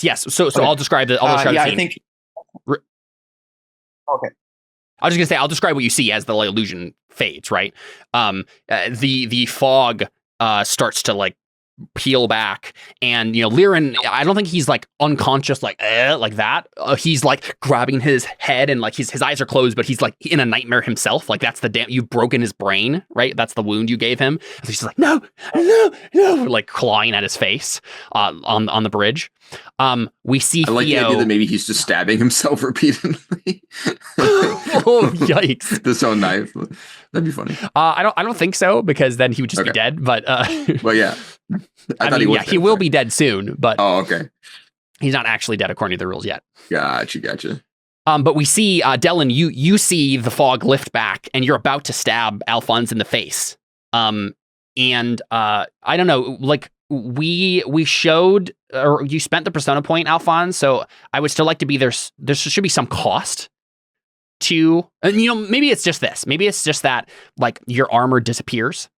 Maybe the whatever mental thing you had to do to like keep the sun god's shard plate on you like disappears, and so you lose your armor, but like Dellon knows that it's you and now doesn't stab you. Does that make sense to you, Jared? Yeah, to be fair, wait, no, I did see you in the armor. I was like, if I hadn't seen you in the armor and then the illusion changed, it wouldn't have changed if I thought it, but I forgot I'd seen you already. Mm-hmm. It's kind of Antonius's armor still, or is that gone too? We can say that it goes back to Antonius's armor. It would be kind of cheap to be like, I gave you magic armor and then took it away and then you have nothing. I don't know. What do you guys think? Like, I guess you could maybe take the time and just put it on. Question. I'm like a battle babe in that one system. The more naked I am, the more powerful. It's kill a kill. Your bikini gets smaller and now you're stronger. The questioning. Decided I will never watch that show based off of that. I mean I just summarized the show for you. Yeah. But I never have to find it out for myself. The question here is when, because as long as you're okay with that as a meta cost, Alfons, I think you've had it for a while, and I already told you there was a time limit on it. Yeah. What Caleb is saying is he's trying to make himself feel better about taking away your magic armor. No, I'm asking because it is up to Alfons. It's up to Jared. What happens? The magic armor leaving is fine. I just don't want to lose. Yeah, Cantarius or Antonius's armor as well. Yeah, the actual Holy Knight armor you got, the full plate. Do we think there's going to be enough time? Would you take the time to like go put it on if you just had it in a pack? Or are you guys heading straight to Faustus? It's fine. We'll just you can have your armor on. Okay. We'll simplify it. Yeah, so what we see is basically, the illusion has faded. Dellon doesn't stab Alfons because his armor fades, and it's just Alfons again, right? And whatever illusion that was here has faded, and you don't stab him. I'm just like, what is happening? I'm glad your magic is the cost. That seems like a not a terrible consequence for spending a persona point to not die. Yep. And then, Cantarius, you are standing next to Lyran's body on the bridge as he's like flailing. And then Theo, you are like, you were almost to Cantarius. What do? You just walk? You still walk up to him? Do you stop? I'd probably be scared to be too close to him if he sees me and like tries to stab me or something because he doesn't. Right. I think I'd start shouting his name. See if he like responds or what happens from his perspective. So you hear Theo call your name, Connor. He turns. Here I am. Yeah. Send me. No, he turns and looks at Theo and says, or just nods towards him. Wait, he can see me? Yeah, the illusion broke. Oh. Cantarius like killed Lyran basically. So. Oh, I missed that. I'm sorry. He goes back to his We're in an illusion. Yeah, I know. You gotta break out of it, buddy. Oh, I think what he does is like. So is everyone broken out of it now? Then. Yeah, everybody. Yeah, I guess so. And yeah, to be fair, I'm almost fine giving you your deeds point back there, Adam, because unless you want to like enchant the weapons now, which you could just do. It. Well, that's kind of what I was thinking. Is like he kind of just does something, and then it was going to be like it disappeared, and then he's like, "Oh, okay." Yes, like, exactly. I thought because my thought with this whole situation was that Cantarius was going to fail to have control over this, or at least like choose to be Dark Cantarius or whatever, and then Adam, like Theo, would have to go over to you and like help you with faith and stuff, and then he's white shaded. Okay, cool. He's like the heavenly messenger who's like breaking through the illusion to like help you. But it sounds like Cantarius has it under control, so I don't want to like make that faith test. Point. Yeah, I'd just say I failed then, or just say that he stabbed it, but he didn't like. I think everything like, I think everything can basically happen as it did. It's just that like you didn't need the deeds point because you didn't need the knowledge. I didn't need to succeed. Yeah, it was just kind of like there's really no test there at all. Cool. So up to you, Cantarius. What do you do next? I guess based off of what he now knows, he walks over to Liren. Oh, also, do I have any reason to not just kill Liren, like him as a person? Not really. Okay, because he was evil before the demon possession, right? Yeah, he like fought you way back when. That's what I remembered. So, yeah, he stabbed me, didn't he? And that was before he. Yeah. Goodness gracious, though, he's just like writhing on the ground. I don't know if Cantarius has the will. I think he just did a skill test to not be like. Hey, it's cool. I got this. Yeah. So you just like stand over him. Yeah.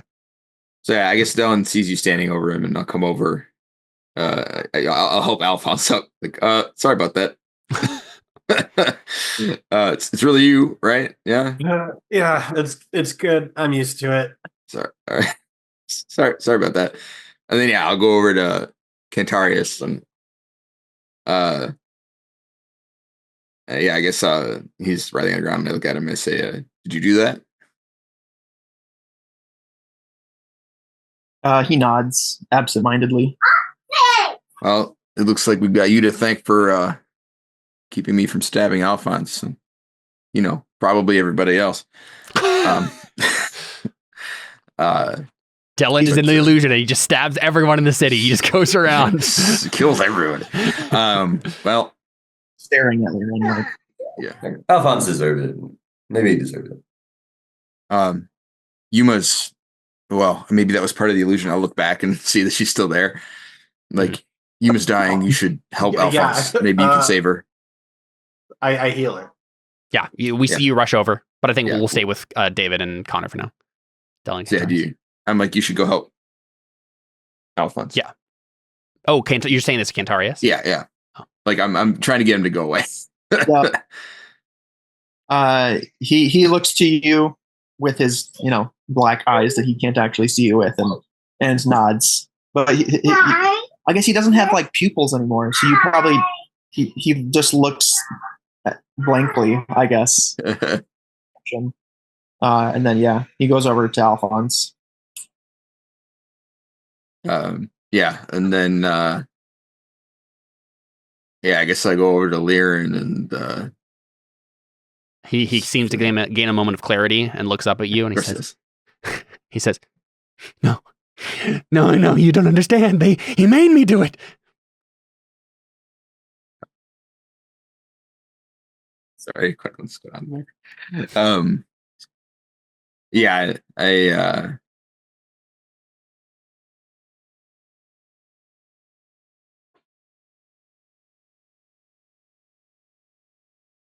You should just say no, he didn't, and stab him. Yeah, well, I feel like there's a line here because he literally was the reason we were doing all that stuff in the first season.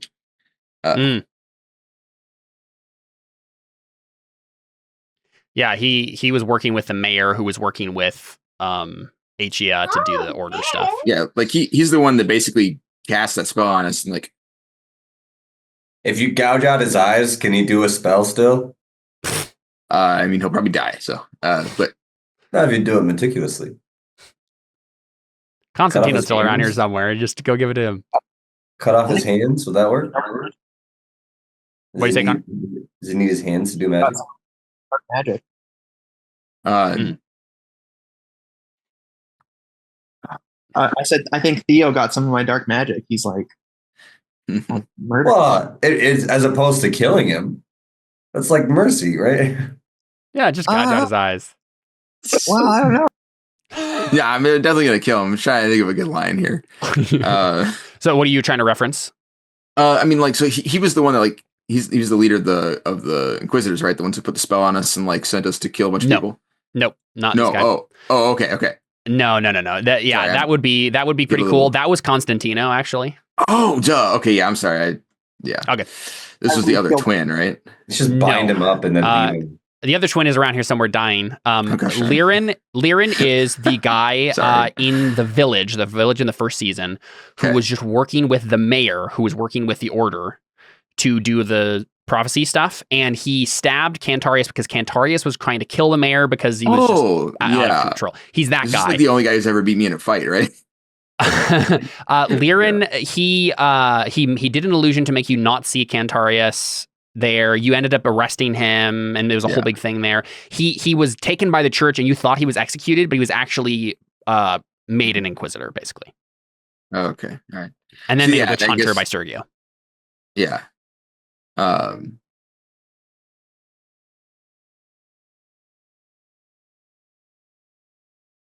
Yeah, I mean, I guess he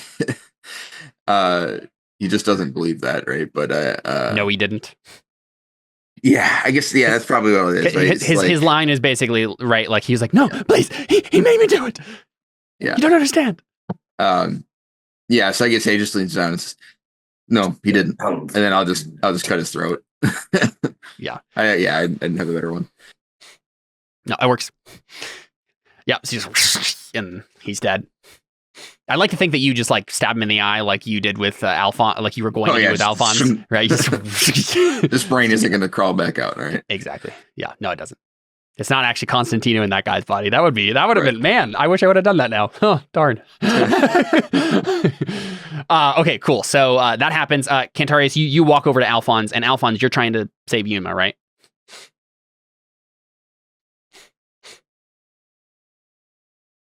Alfons. Yeah. You're trying to save Yuma? Yes, sir. So with the essential discipline, the main thing you can do is probably like stop the bleeding. You could also try to get Theo over here to like faith healer. Yeah. But how do you approach it? What would be easier? Faith healing by Theo, the magic god guy, is probably your best bet. But I mean, at the very least, it makes sense that like we see in the narrative Alfons going over and like getting out the essential discipline to try to like make the heal up her somewhat, and maybe what we do here, whether or not what role you make. I mean, I guess may as well try Theo, and then if that fails, I can try to. I feel like it'd be the other way around. He'd want to do it himself, and then. Yeah, I think it makes sense to try and stabilize. I mean, first take time. She's basically dead. Yeah, that makes sense. We'll start with that. But I think there'll definitely be a moment, no matter what, that Ewan talks to you. But we can make the roll first. Alfons, have you do essential discipline. The way essential works is we can do.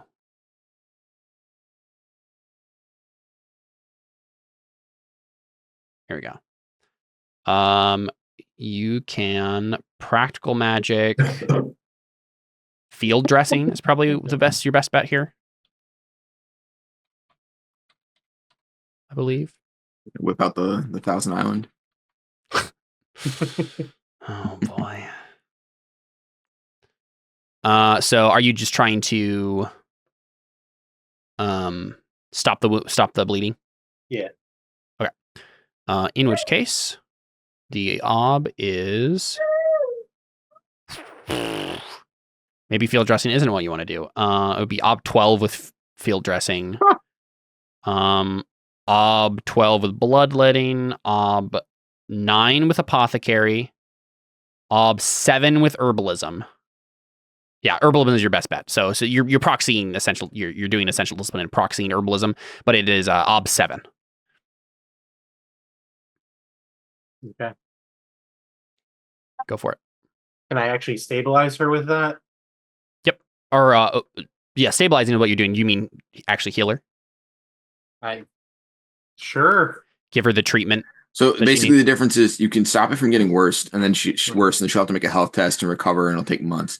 That's stabilizing. Healing is like, Theo prays, and then it goes away. Okay. Yeah, I'll stabilize her. Yeah, I feel like that makes the most sense because the scene is about to end too, or at least transition into something else. Yeah, So and it then she'd die. like then she would go to get a mortal wound. So since it doesn't get worse until the end of the scene, that means I have time to buff myself. Sure, yeah, that's fine. Right. Oh, I don't know what you're buffing with. You're using the essential discipline. I'm using essential to buff my next essential roll. No, What? I'm almost positive that does not make any sense. I'll check. I don't think so. You got magic aura. You could use you could use the time one, right? Yeah. Oh, can I reverse the time of her on her wounds? No, how many times do I have to explain how this works? You cannot actually 82 affect time. Your perception of time changes. I want to change the wound's perception of time before when it happened. No, your perception of time. So the wound doesn't think it's killing her, but she dies anyways. I don't know if that's what she wants. Exactly. You can do continuous discipline. It would you would have to describe it as you're doing ATM so you can see like all the different things. You're spending a bunch of time looking at the wounds, right? Mm-hmm. But yeah, I don't think it makes sense to do essential discipline for essential discipline. Yeah, I'm not sure that's possible. I don't think you can like Typically link says against that. Yeah, right. Yeah. Like maybe somebody else could link test the same skill, maybe, but I think they In that case, you're just forking. Honestly, just take forks. I mean, you can try to buff if you want to, but I can't fork essential into fork itself. When are you running fort? What? Well, right. You can't use. You're rolling essential, so essential won't help you with anything. But he's talking about other magics. Yeah. Oh, well, none of my other magics can heal her. Well, the time one, right, will help. I can't stabilize her. I'm forking into essential. I don't think you're understanding what I'm saying. You're rolling essential discipline to stabilize her. That's what you're rolling. You can fork in continuous. That's what I'm saying. Okay. Yeah. You were saying you wanted to use essential to buff essential. That's why we were confused. You're saying you can't do that. Yeah. We're all in agreement. Okay. All right. Then I'm just confused. Up 7. Yes. Ooh. Not quite. Close. 50% chance. Oh no. Man, Meant to die. all the times. Your luck has run out. So yeah, you can tell she's slipping away, right? Like that's what this means. Too much time has passed. She's slipping away. She needs the miracle now, or else she's dead, right? But I think she does gain a moment of clarity as you like heal her with essential, and I think she smiles, smiles wanly, and kind of reaches up a shaky hand towards your face. You're just frantically trying to heal her still. Yeah, I'm like, Theo, get over here. I don't know what's in it for me. I'm just kidding. Dark Theo. I don't know. You better check up the dough. No, can Dellon help me with a faith roll? Mm-hmm. Like just one. Yeah, so we see Theo and Dellon head over. They're still on their way though when Yuma looks up at you, Alfons, and just says, "Wait, is Yuma like Alphonse's girlfriend or something?" It's been a will they won't they for a long time. So I'm trying to get the scene here. Probably the only will they won't they that Alphonse has ever had. Exactly. Yeah. Yeah, that's what I was thinking. It's like the only one that he can't have or hasn't had. She says to you, Alphons, she says, I knew you would come and save me like you did before. And she seems like she's maybe like hallucinating or delirious.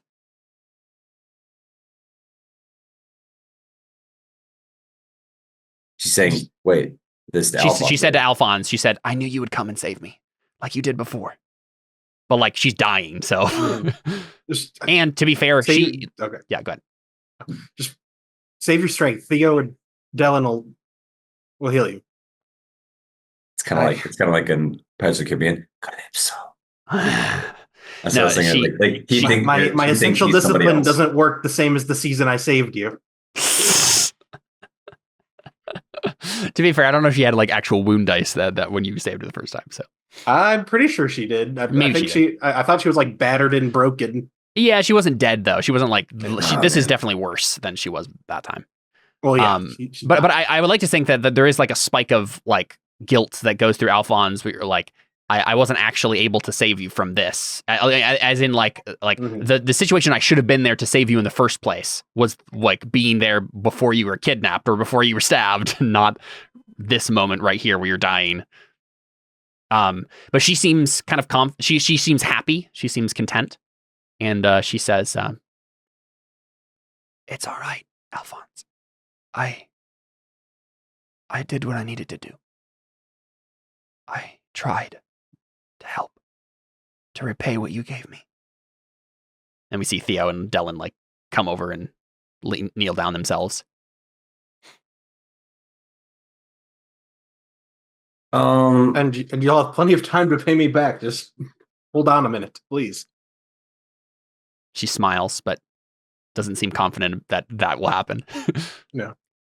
Theo's got a really high faith. It's fine. Mm-hmm. Oh, wait, Cantarius was supposed to help you. I sent him over to help you. He didn't. Oh, yeah, is Cantarius over here too? He does have faith. He does have faith, though, I right? don't know what skill I can use to help. Well, you could have helped with like an intellectual discipline or something, I'd assumed, right? Made him smarter. I don't know. That's what I was thinking. But Oh, did he already roll? No. yeah, he rolled to do the essential. That's That's what I meant. Because I was like, you should go help him heal, and then you left, and then you didn't help him heal. That's true. It doesn't matter. Just 1 dice or 2 dice? Yeah, real quick. Let's back up. Cantarius, would you have gone over and helped Alfons? we already did the thing. Well, right? yeah, I guess. whatever way I can. What way can I? In this That's a situation. good point. I'm not sure. Well, can you not do intellectual discipline to like buff him? Don't you have physical? I have physical discipline, yeah, but it's at 4, so it kind of sucks. Yeah, but you're just rolling to like help, right? You're not actually like. You could have just helped him. Yeah, give him a dice. Yeah, that's what I was thinking. Like just do. Oh, help. okay. Can I Yeah, just, you can roll another. I completely forgot that Dellon even said that, and that Cantarius would have been over there. So let's roll that one last die. You can roll it as fate, Jared. Oh, will you roll that for me? Sure. Yep. I will not roll it for you because hey, You got a 6 even. Hey Connor, I rolled that from your character sheet. So there you go. Hey Caleb, I hate to be that guy that's the darkest hour. Oh, it is the darkest tower. Yeah. All right, so it was actually of 9, and so he failed. All right, at least you don't have to redo anything. Yep. No, that makes sense though. At least it all made sense. It all actually was mechanically appropriate. So yeah, the same thing happens. Theo, you step over. You're gonna try to miracle heal her. I feel like if I fail this, then it was just destiny. She's destined to die. Yeah, I agree. So do I get 1 or 2 from Dellon? 2. He has a 6 in it, I think. Oh yeah, that works. And then 12.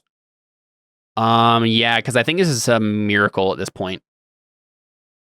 Yeah, because she's like basically on the verge of death. Yep. So ob 12 is what you're looking at. Oh. Oh, I forgot you're a white shaded.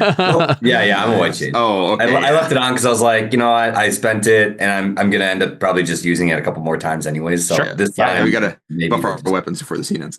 Yeah. Nice. That's wow. 10 dice and 12 successes. And I also wanted the challenging, so I was like, I would have succeeded, and if I succeed this one, it's another challenging. So Yep. might as well. Yeah. So you tell me what that looks like, Theo. You've done this before. You saved Alphonse's other character, or Jared's other character, Gorath, before with Resurrection Miracle. What does this look like when you heal Yuma?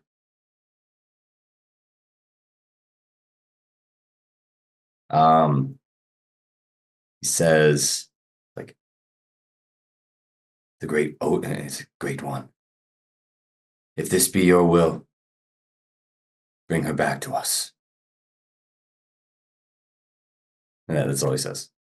Then he just like closes his eyes. and I guess she just like glows with a white light, and her wounds slowly reknit themselves.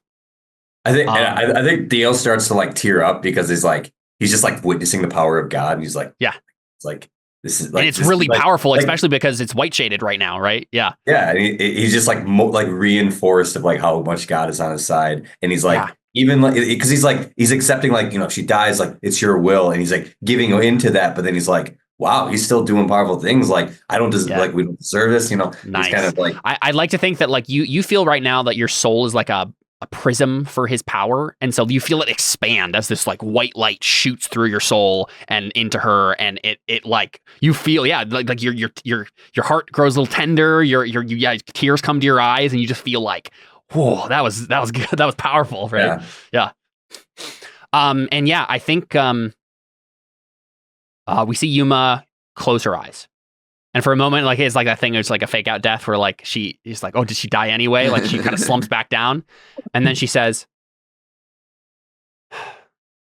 you ruined a perfect moment, Theo.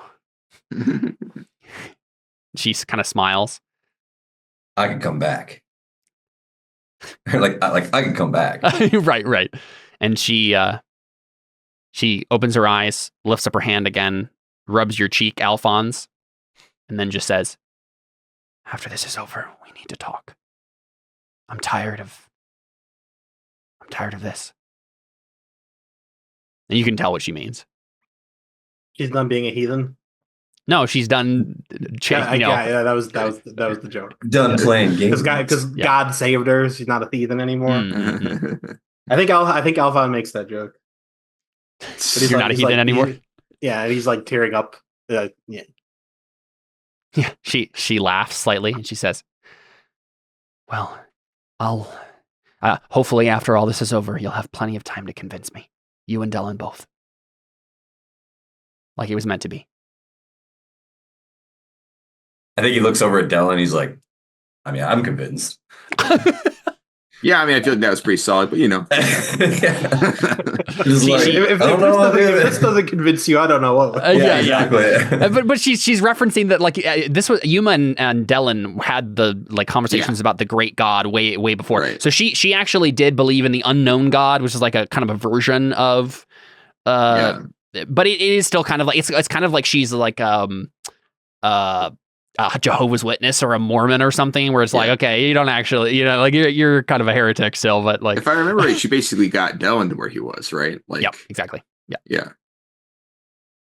But yeah, she is tech only, so it still would be a joke, even if she was like just on board already. So I assume Alfons helps her to her feet, right? But she doesn't really have any weapons or anything on her. Does anyone have an extra weapon, or we just killed a whole bunch of people, didn't we? But they all like knives and stuff, right? They're not soldiers. Got plenty of knives. What I'm saying is, I think what she possibly does is basically just says like, wait, I can summon a holy weapon. I've never used this ability. That's true, you do. Wait, summon a holy weapon for me. What? Since when could you do that? I would like to do that. So with the essential I don't know discipline, if it's better than what you have. With the essential discipline, he can summon a sorceress weapon. Right. Okay. I see. Give that You away. just have a regular black trident with a black. But at the very least, it shouldn't be too difficult for him to just summon a sword made of like essential discipline light. It wouldn't be necessarily better than a regular sword, but it would be an extra sword. Right. I just wasn't sure if he could give it away. I guess he doesn't have to. He could use that sword. He could use that sword. Away. Yeah. Yeah. Do you want to do that, Alfons? Wait, I don't have a sword either, do I? It broke. Oh. Yeah. What did I fight? I fought David with a holy sword that I summoned. Yeah, that's true. Wait, when did that happen? It was when I was fighting the god guy, I think, right? Oh, you must have had just a regular sword then, though, because that was a while ago. Yeah. Yeah. There's no reason. Killed a lot of people since then. It's fine. Well, because if it happened, it happened in heaven. So you must have gotten a regular sword since then. Maybe the armor he gave me had a sword with it. Sure, I do think the regular sword. Yeah, I think it's better if you just like took a regular sword from the soldiers back, and we can just say that. But I like the idea that you just give that sword to Yuma and then try to summon a holy sword yourself, right? Yeah. Cool. Let's do it. It's going to be. Let's see.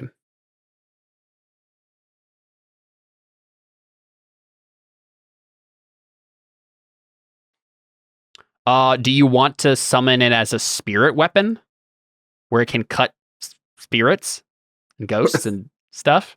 Oh, I see. Are we going to be fighting spirits and ghosts? You're fighting demons. I mean, yeah, demons and the shades. The shades. Can I just kill demons with that sword?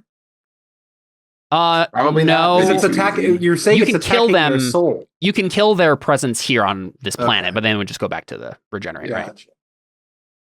And when you just kill the host, their soul stays here, right? No, it goes back to hell is the idea. Oh, okay. The main problem with killing demons is that they are bound to hell in such a way that they always regenerate. Not that you can't like hurt their shade form. Okay, so then it would be you can summon a run of the mill sword, and you can increase. Yeah, okay. So it says so for you this would be ob 3, but that's the base ob to summon a run of the mill sword. You can increase that by 2 to make it a superior quality sword, and you can increase it by 2 again to make it a spirit sword. Do you want to do that? So it'd be 7. Ob 7. Total? Okay. Ob 7 to make a spirit sword.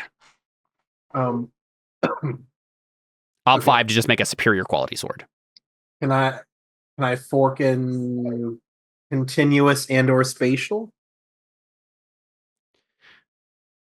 Or influential.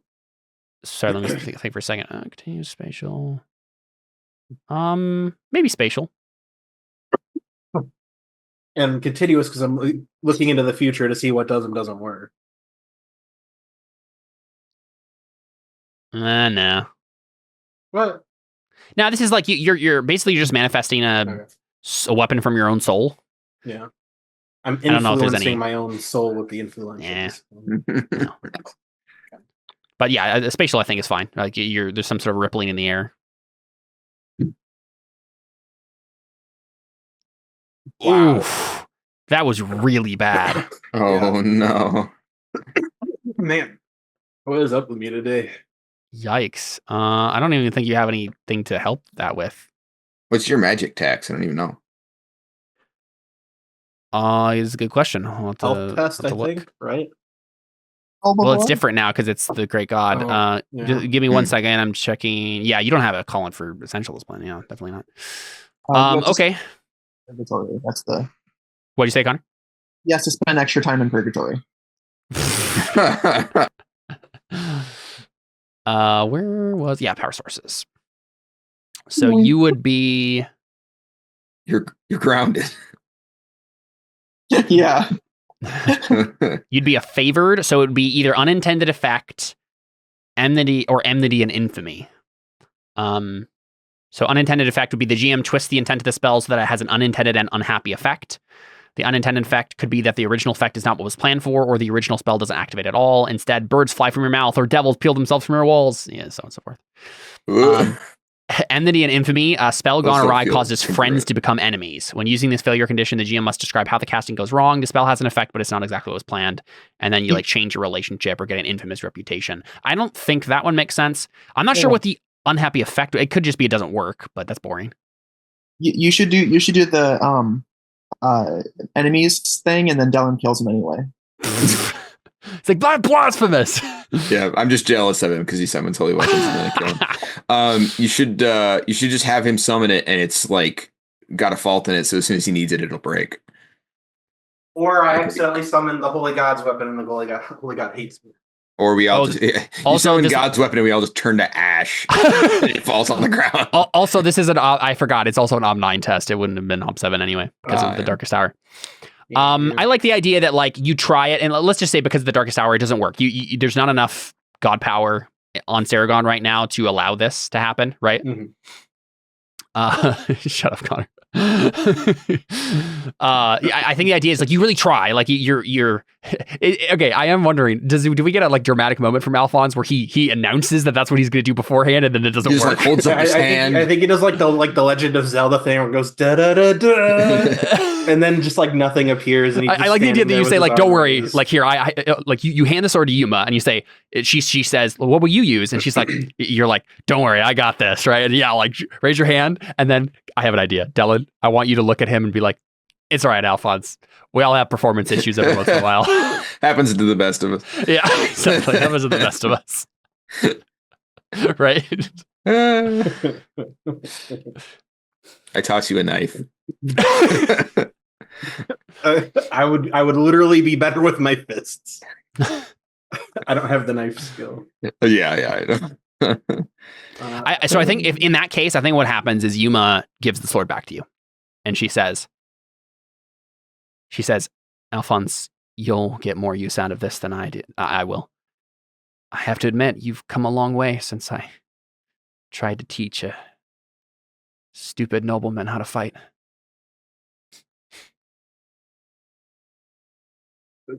Stupid. What? I am God's personal servant. Thank you very much. She smiles. She says, "I think this next part is yours.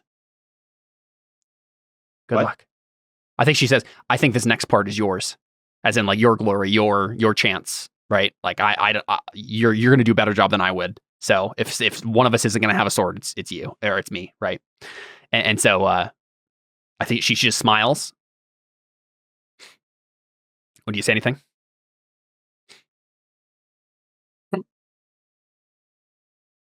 I don't know if there's anything. I don't know if there's anything else to say. Yeah, you just kind of stare at her, and then I think she steps towards you and kisses you. Oh, Hey. I think he's kind of stunned for a second, but then he's Alphonse. He gets Like- into it. He like turns around and Cantarius and Dellon and Theo are just like, Yes. So we're all like looking away, like Now let's just hope Yeah. my mom and or my sister don't get jealous and kill her. Yeah. So she steps back from the kiss, and then she smiles at you again, and then says, "Go and save the world, and come back to me, both of you." And then she looks at like you, Dellon, right? Like because you were friends back in the day, and all of you, right? Like yeah, I was about to say, what about But she You says, die, it's all right.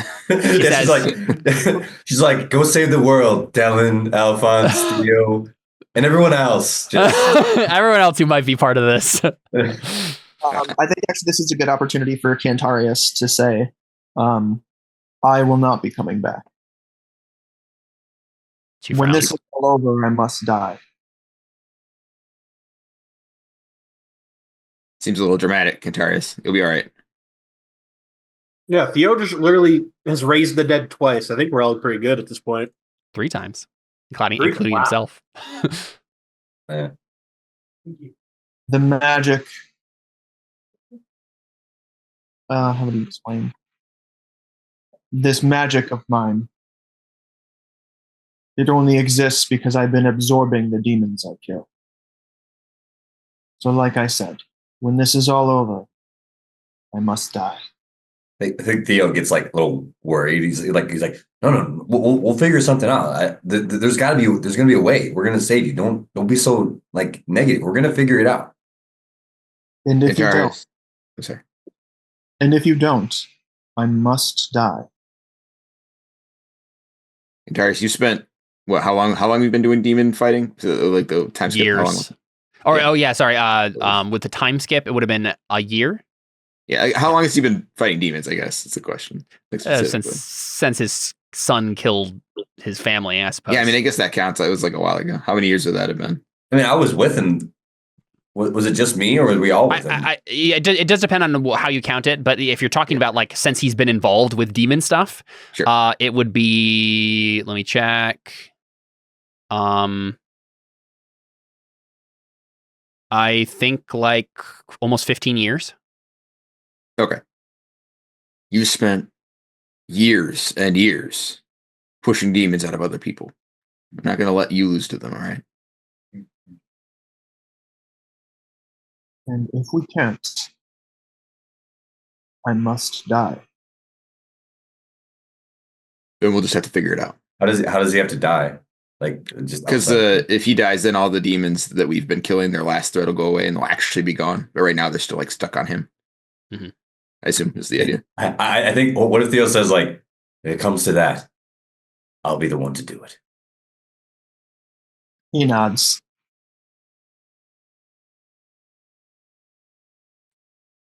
Cantarius just needed the assurance, like, guys, if we can't figure it out, I need to die. Just says thank you. Yeah, and I think we kind of can cut there because, like, we the next session is going to be you guys getting to Faustus and dealing with. Wait. Let me try. Oh, right. No. It matters. It matters. That happens right now. No, you're right. Yeah, that's fine. It's gonna be like it's gonna be like. What do you say? It was like a 14 though to gratiate it though. So how are you actually approaching this in the narrative though? Like, what does Theo say? I think he's like holding his trident and he's like, well, I'm not sure if this is gonna pierce a demon's skin. Yeah, considering how much trouble those shades were and who summoned them, I suspect conventional steel might struggle here. It's worked for us in the past, but, well, this is sort of another level. I think yeah, and then he looks at Dellon and he like winks at him and he's like, one more try. I'm down it if you are. All right, so what are you actually attempting to do intent-wise? Okay, if I'm doing it this session, I has to be permanently because you said a Right. 14 to permanent and then like a 12 and now it's got knobs, so what, like a 16? I think there's smaller segments. I think you can do like it's like scene, session, and then like I think there's a couple others, but I don't remember exactly. But I mean, yeah, you might as well just try and make it permanent. Why not? Yeah, are you doing it for just your weapon or everyone's weapons? I mean, it's all the same difficulty, right? I would include an extra ob for like multiple people. Sort of Well, I guess Alfons and Cantarius don't really need it because they have actual magic that works for their weapons, right? Like they can use their magic to hurt people, whereas you and I can't. Weapons, yeah. So come on, it's gonna be a 16, Gil. Well, real quick, Adam, do you remember if that ob that I gave you it was including the darkest hour?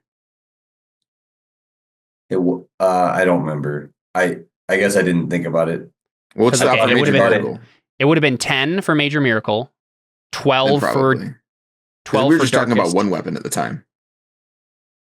Yeah, because it was like I thought you said it was like and I don't remember if it included the dark. That's why I said 16. You said 14, but I don't know if that was included. Yeah. You know what? Hour, I think was, I think temporarily gratiating a weapon is a ob 10 miracle. That makes sense to me. But then from there, the permanent was a +2. And so I think the other +2, I think it's 14 with the darkest hour. If you wanted to do it to both of your weapons, I'll bump it one more to 15. Jeez. Okay. Just do it twice. No, I don't think so.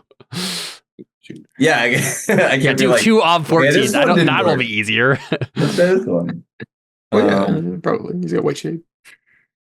But yeah, if you're just trying to do it to your 2 weapons, then yeah. All right. Ob 15. I got a 2 help. You can get help from Dellon. Yep. Yeah. I don't think I can do anything else to help you, can I? Not I can really. spend one persona. Yeah. Like even if like Cantarius, Alfons, and Yuma were all like believers, I don't think they would have enough will dice to increase it by another. Looking to see if there's anything I can do.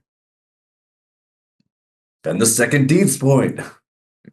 You could, right? That's how you could do it. I buff him with the time-space continuum. Oh, hey, you get Aura of Magic. Oh, Aura of Magic, yeah. Yep. Sick. You do get Aura of Magic. Or wait, yeah, for Faith though? I think it. Well, let's double check. Double check what I did. What I wrote down for it. Who is aura magic? Alfons? Alfons Yeah. does. I'm pretty The sure orb I've given it to gives him- Faith before. Yeah, I think it makes sense. Like it's a magical effect. You're just, and I mean, actually, the source of it's Oh, even no. still. It says he may add +2 dice to any magical skill for both himself and his allies. I think we have done it for Faith in the past, but I made the wording specific there. So Okay. Yeah, I don't think I have any traits I can use now. All right, I'm ready to click it. 15. I'm spending one persona, but I only have one persona left. oh no. Oh no! As I say, we should spend as much. But you're as white possible shaded, for so that stuff. you're in a pretty good spot. And Cantarius should reroll on a great effort. I'm not sure Well, if that counts here. I got a 12. You did get a 12. Your really only option here is to spend a fate and hope that it rerolls 3 times. Happened before. It has happened before. You don't have a con or anything like that, I assume. Not for Faith, no. Can I donate a Wait. faith to the cause or a Oh, yeah. point to the cause? Yeah, can we? No. Yeah, as I say, I'd have spent some persona for myself if I could have. But We're waiting on white shaded fate, though. White shaded fate. It's true. yeah, but it's only gonna re-roll more if it gets a 6. You'll definitely get 13. But Oh, That so was really close. That is criminal. Oh man. so what did you say? 14? If I 14 for one person, yeah. Well, so the way that Faith failure usually works is either nothing happens or you get like a lash back from, and I think in this case it wouldn't be God like being like punishing you, but it might be the demon stuff. Like as God magic tries to get through, the darkest hour punishes you. What do we think, guys? What seems the most dramatic here for him failing this role with white shaded Faith? Yeah. I'm still trying to think if I can find another way to have gotten him out of the day. I mean, It's one. if you think about it this way, I would have succeeded if it wasn't the darkest hour. So I feel like it should Right. be. Well, that's what I'm something saying. I'm like thinking it's probably the darkest hour lashing back, right? Oh, So it breaks my trident. So you said, so you said none of them could help the others? no, they needed either Faith. Faith you can just help straight, but Okay. even people who believe in the religion can only give dice 20 accumulated will dice is what you need to get 1 die from just regular believers. Okay. Yeah, even if they all had 6, it wouldn't be enough. Yeah, you're right. Okay. That's not good enough. Wait, you didn't you have 2 persona? You only have 1 persona? I only only spent one spent because he one. had 2. Why did you just spend more? He only had 2. Oh, because you want to not die. Fair enough. Yeah. Can I spend one for him? I really would have, but You I don't can't. think I can. Theo can spend his deeds point though if he would like to. Oh, that's I mean, true. permanent gray shaded weapons is a pretty Yeah, significant there's not boon. much better to. But I mean, well, It would- the it only would be thing a that would bummer, be though. better would be to have a deeds point in the fight, I suppose. But Maybe, yeah. But okay, here's the thing. 'Cause that's If- true. You could even if you had a gray shade trident, you could miss with the gray shade trident, yeah, I and mean, that's what the probably deeds point could. won't. Could I try and do them again next session? I don't think so. You I think wouldn't a have the failure deeds here. points. I think a failure here is going to mean that like the darkest hour lashes out in such a way that like it's going to be a cost, and you probably won't be able to do this again. Can we just have it be one of the weapons? No, not as like part of the cost. Like he failed the roll. Yeah, but I mean, we had a couple times where we made it like graduated, right? Where We'll put it this way. I would give you a gray shaded weapon if the cost was high enough where like during the darkest hour, no faith rolls can be made at all. we spend all the faith right now. That's what I would give. That's what I would give to you. Those are your 2 options. You can either 3 I actually options. like that because It is a cool. away the fact that we can just revive people on command, which Mhm. sort of like I think we should not go into the last fight with the ability to come back from the dead super easily. I don't think because I think that, So you're that will saying undermine a lot of. you're saying I would succeed at the cost of the darkest hour being more the next round? Three options. You fail, which means that there's some sort of lashback. You'd have to like some cost or whatever. It wouldn't be like faith rolls don't work. It would be some sort of thing you'd have to deal with. You know, the darkest hour lashing out. Second option would be you succeed for one person. One of you gets it because you did meet the 14. One person gets their gray shade weapon, but then no more faith rolls for the rest of the darkest hour. Third option, you spend your deeds point and you get all of you can still make faith rolls and you get both weapons. Actually, When you real spend quick, that deeds let point, me you check just have, something like, real quick. forever, right? Let me check something real quick. It'd be my second deeds point, but we were basically at the end of the session. I would get my third deeds point, and then the epilogue, I would transcend myself Right. Okay. by I getting see. white shade and yes, it does look like you have one. I was making sure that he had one failed dice to actually flip, because if he didn't, then he wouldn't have even been able to spend the D's point. But he does. He has one die that did not end up as a success in that whole thing. Or no. Well, he only rolled 11 dice. No, you're right. No, you can't even spend the D's point because it re-rolled the sixes and Can't got you more double dice. your pool with the D's point? Well, you gotta do that before, though, right? Yep. So you can't. Spending a D's point is not an option on this, actually, Adam, because you don't have the dice. All of your dice have already re-rolled, and You can't there's no re-roll failed re-rolls. dice to. Yeah. okay, if I can't, if I, yeah, I mean, basically, you doesn't he said, have okay, he I'm has a one probably to not reroll, going right? to. I'm probably not I didn't going. hear what either of you just said. Sorry, what were you saying, Alfons? He has 2 ones he could reroll, right? Well, No, yeah, but they. One of them was already just re-rolled as a 6. Or no, well. I mean, like, just look at his dice pool. He had 10, 11. He had 11 dice. So no matter what, Yeah. like, Yeah, I guess that's what I'm pointing to, is like, he had 11 dice to start with, which makes getting 14 successes only possible with fate, which means he doesn't have any failed dice left. But this is where it gets into the tricky thing of like what it counts as a failed dice, and I I always ruled suppose it. that, like, if all those successes came from dice that re-rolled a bunch, then he could have failed dice that didn't succeed. And well, that's what I'm saying. Right. Oh, that's true. Okay, so it would be the first 11 dice here. 1, 2, 3, 4, 5, 6, 7, 8, 9, 10, 11. Okay, so that that 1 in there. That's 1, but that was the one that re-rolled. is it Right? But He spent fate, right? It's a 5 in front of it, not a 6. What do you mean? It goes 5, 2, 1, 6, and then it rerolls to a 3, and then 5, No. 6 The way- rerolls The way that it works is it does all of the. Actually, I don't know how the macro does it, but I've always assumed that we just count the first 11 dice, and then the extra dice are the ones that the 6 re-rolled. I guess you could do the other way around. I assumed it was We could once you got a 6, it would re-roll, but we've never codified it, so Yeah. It's a lot simpler to just go the first ones. That's what I was thinking too. But So in that case, because he's white shaded, the only dice that failed is that 1, and that's the And that one was he a would have reroll. had to reroll. Yeah. Right? right. Because it's the only failed dice. And then he got a The 6, only which original makes die it a that failed is the successful one die. you spent fate on. Yeah, so no D's point. That's how I've been ruling in the past, so we'll just keep that. But you still have Okay. the option to Yes. have one weapon do the thing, and then I'll let you spend choose spend that all the if you'd fate at like. once. Yeah, which I think is cooler from a certain It is cool. perspective, anyways. Because I mean, like you said, I'm probably not going to like bring anyone back from this, and I'm probably not going to have the time to. I mean, I can't do this again, so it's like, what am I going to use faith for? yeah, and I don't takes- want to be able to revive everybody at the end, honestly. So I think it's cooler. Yeah. yeah, Okay, yeah, I'm going to do I that, agree. and I'll keep the deeds point if I need to re-roll something Yeah, or like. exactly. But It'll be should I helpful. put it on Dellon or me? I would say Dellon, right? Yeah. And I think that's part of the cost, right? Is that it's you don't get your cool trident thing. I think that's personally a lot more compelling for Theo as a character to be like, I wanted to be this super cool, but now like no, like it's you making the decision to be like, I'm a good fighter, but I'm not as good as Dellon. Like Dellon. It's needs also this, right? a statement about Dellon, right? Like you are his voice, right? Because your prayer is insane, and this is like twice as good as mine. And I think that sort of is the indication that I'm the sword, right? That right. so The I voice think and that the sword of fits. God. I don't. Yeah. I mean, I'm not going to suggest that you give it to me because I'm not going to try to steal your role.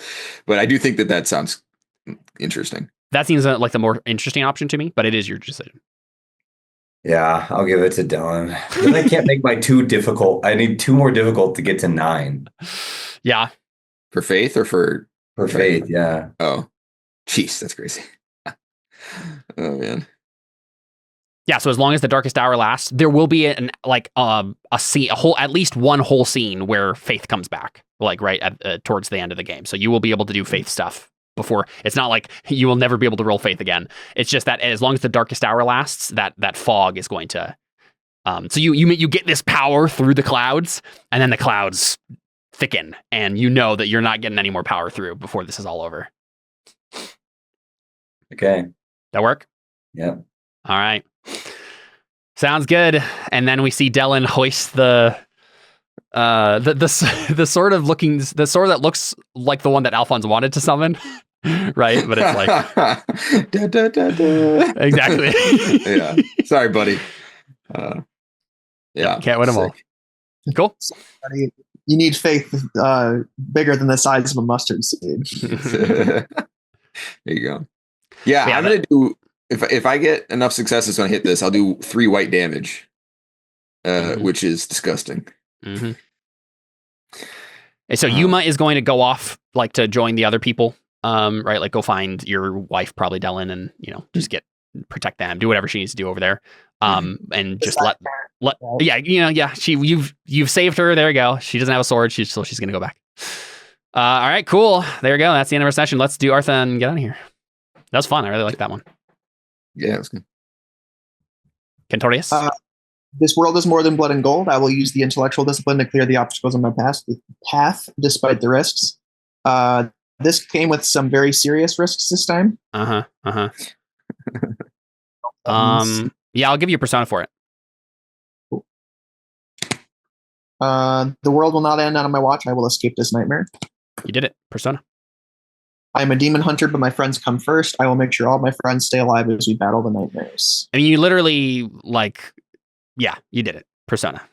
You're the one who stopped the nightmare for everybody. None of my friends died. That's for sure. That's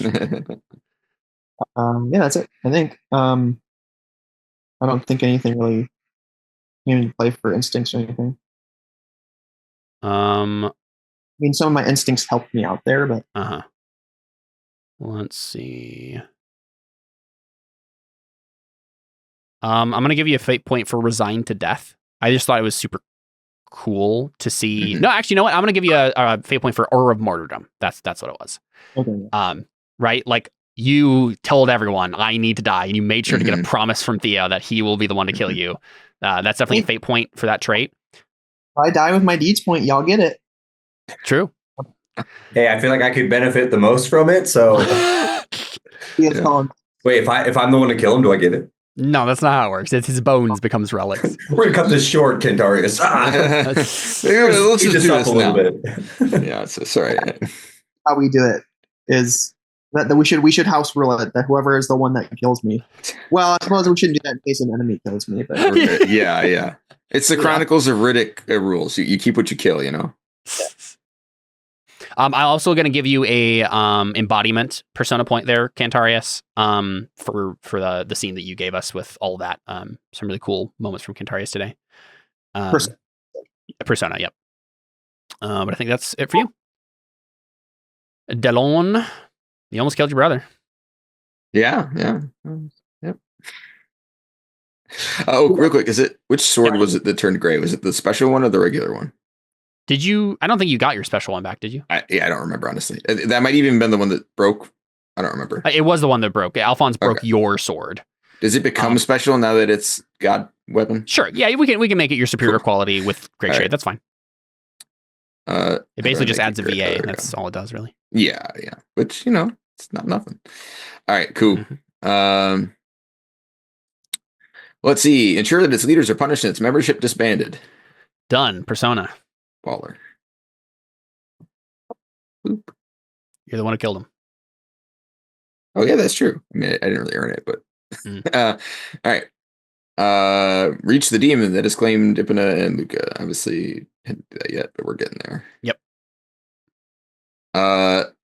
Get through the illusion. You were not able to do it on your own, but you did try to do it, so you can do a fate point. Okay. All your belief said, get through the illusion. I must get through the illusion. Yeah. Technically, I didn't say I have to stop the illusion. I just have to get through it, which I did do. I must get through this illusion if I'm going to get to the heart of it. You did not accomplish that. Get to the heart of the mountain. Oh, the heart of the mountain. Yeah. I fought to survive and stuff, I guess. I don't know. Fate point. I don't know if I did that. What? Fate point for it. Okay.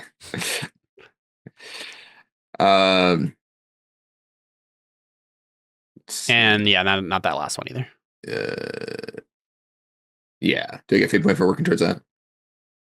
Because that's what we're doing. We're trying to get there.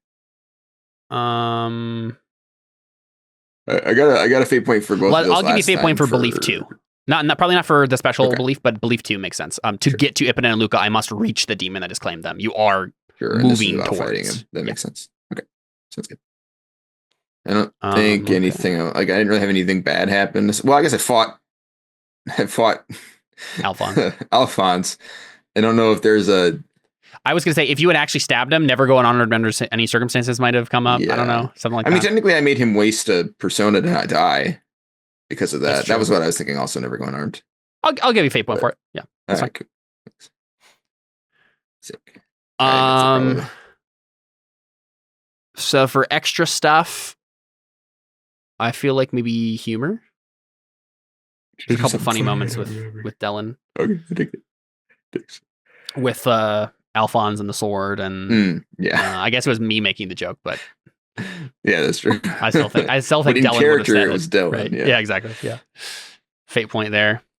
But I think that's it for you. That's probably it. Yeah. Yep. All right, Alfons.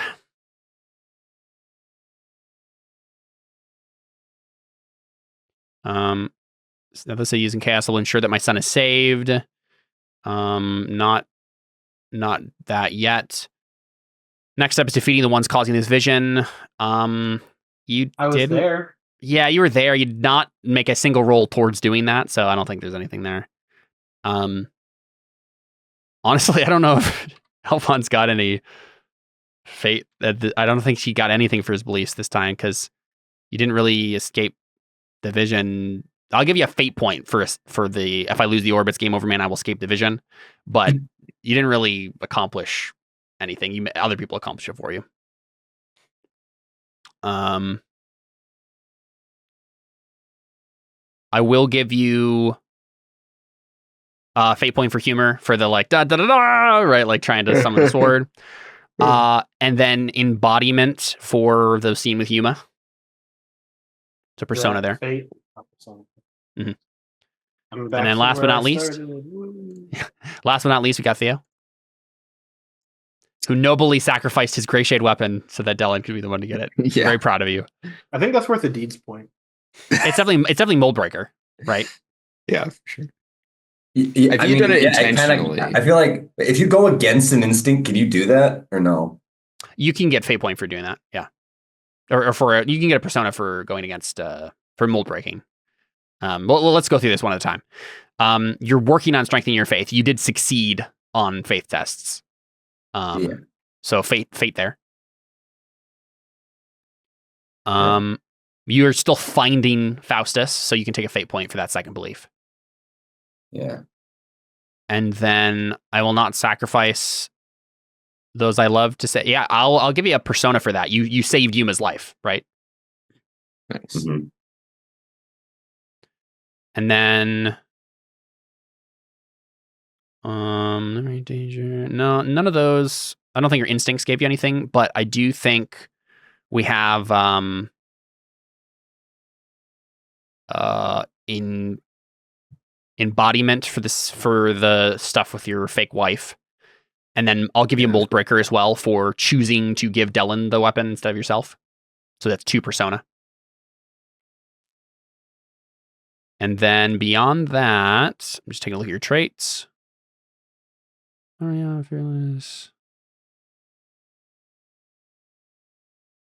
I want to give you a fate for either faithful, chosen one, or order of holiness. I liked the scene where you like describe yourself being like overwhelmed with the power of God when you healed.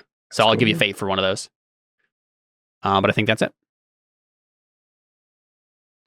All right, cool stuff. That has been Crow Inquisitors. I'm excited to keep. Now you will actually get to the Colosseum and be able to deal with Faustus and whatnot. So you're welcome. Battle.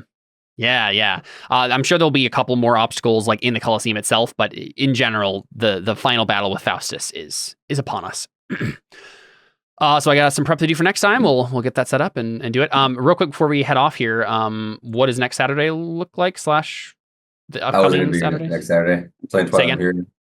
I'm Oh, you're playing not. Twilight Yes, right. Imperium, so that's like yes, all day. not next Saturday. Okay. All right, sounds good. And then 30th is like after Thanksgiving. That might be when people are doing family stuff. Are we not doing 30th? Probably not. Okay. Yeah, we can. That'll probably be a tentative no. And then if everyone says like, yeah, actually we're free, then we can do it. But I don't want it's Thanksgiving weekend, so. All right, sounds good. And then we'll talk about December in chat. I'm sure we'll figure out what December looks like. Okie dokie. Thanks for playing, guys. That was a lot of fun. I really enjoyed a lot of those moments. That was really cool. All right. We're out. Yeah. Adios.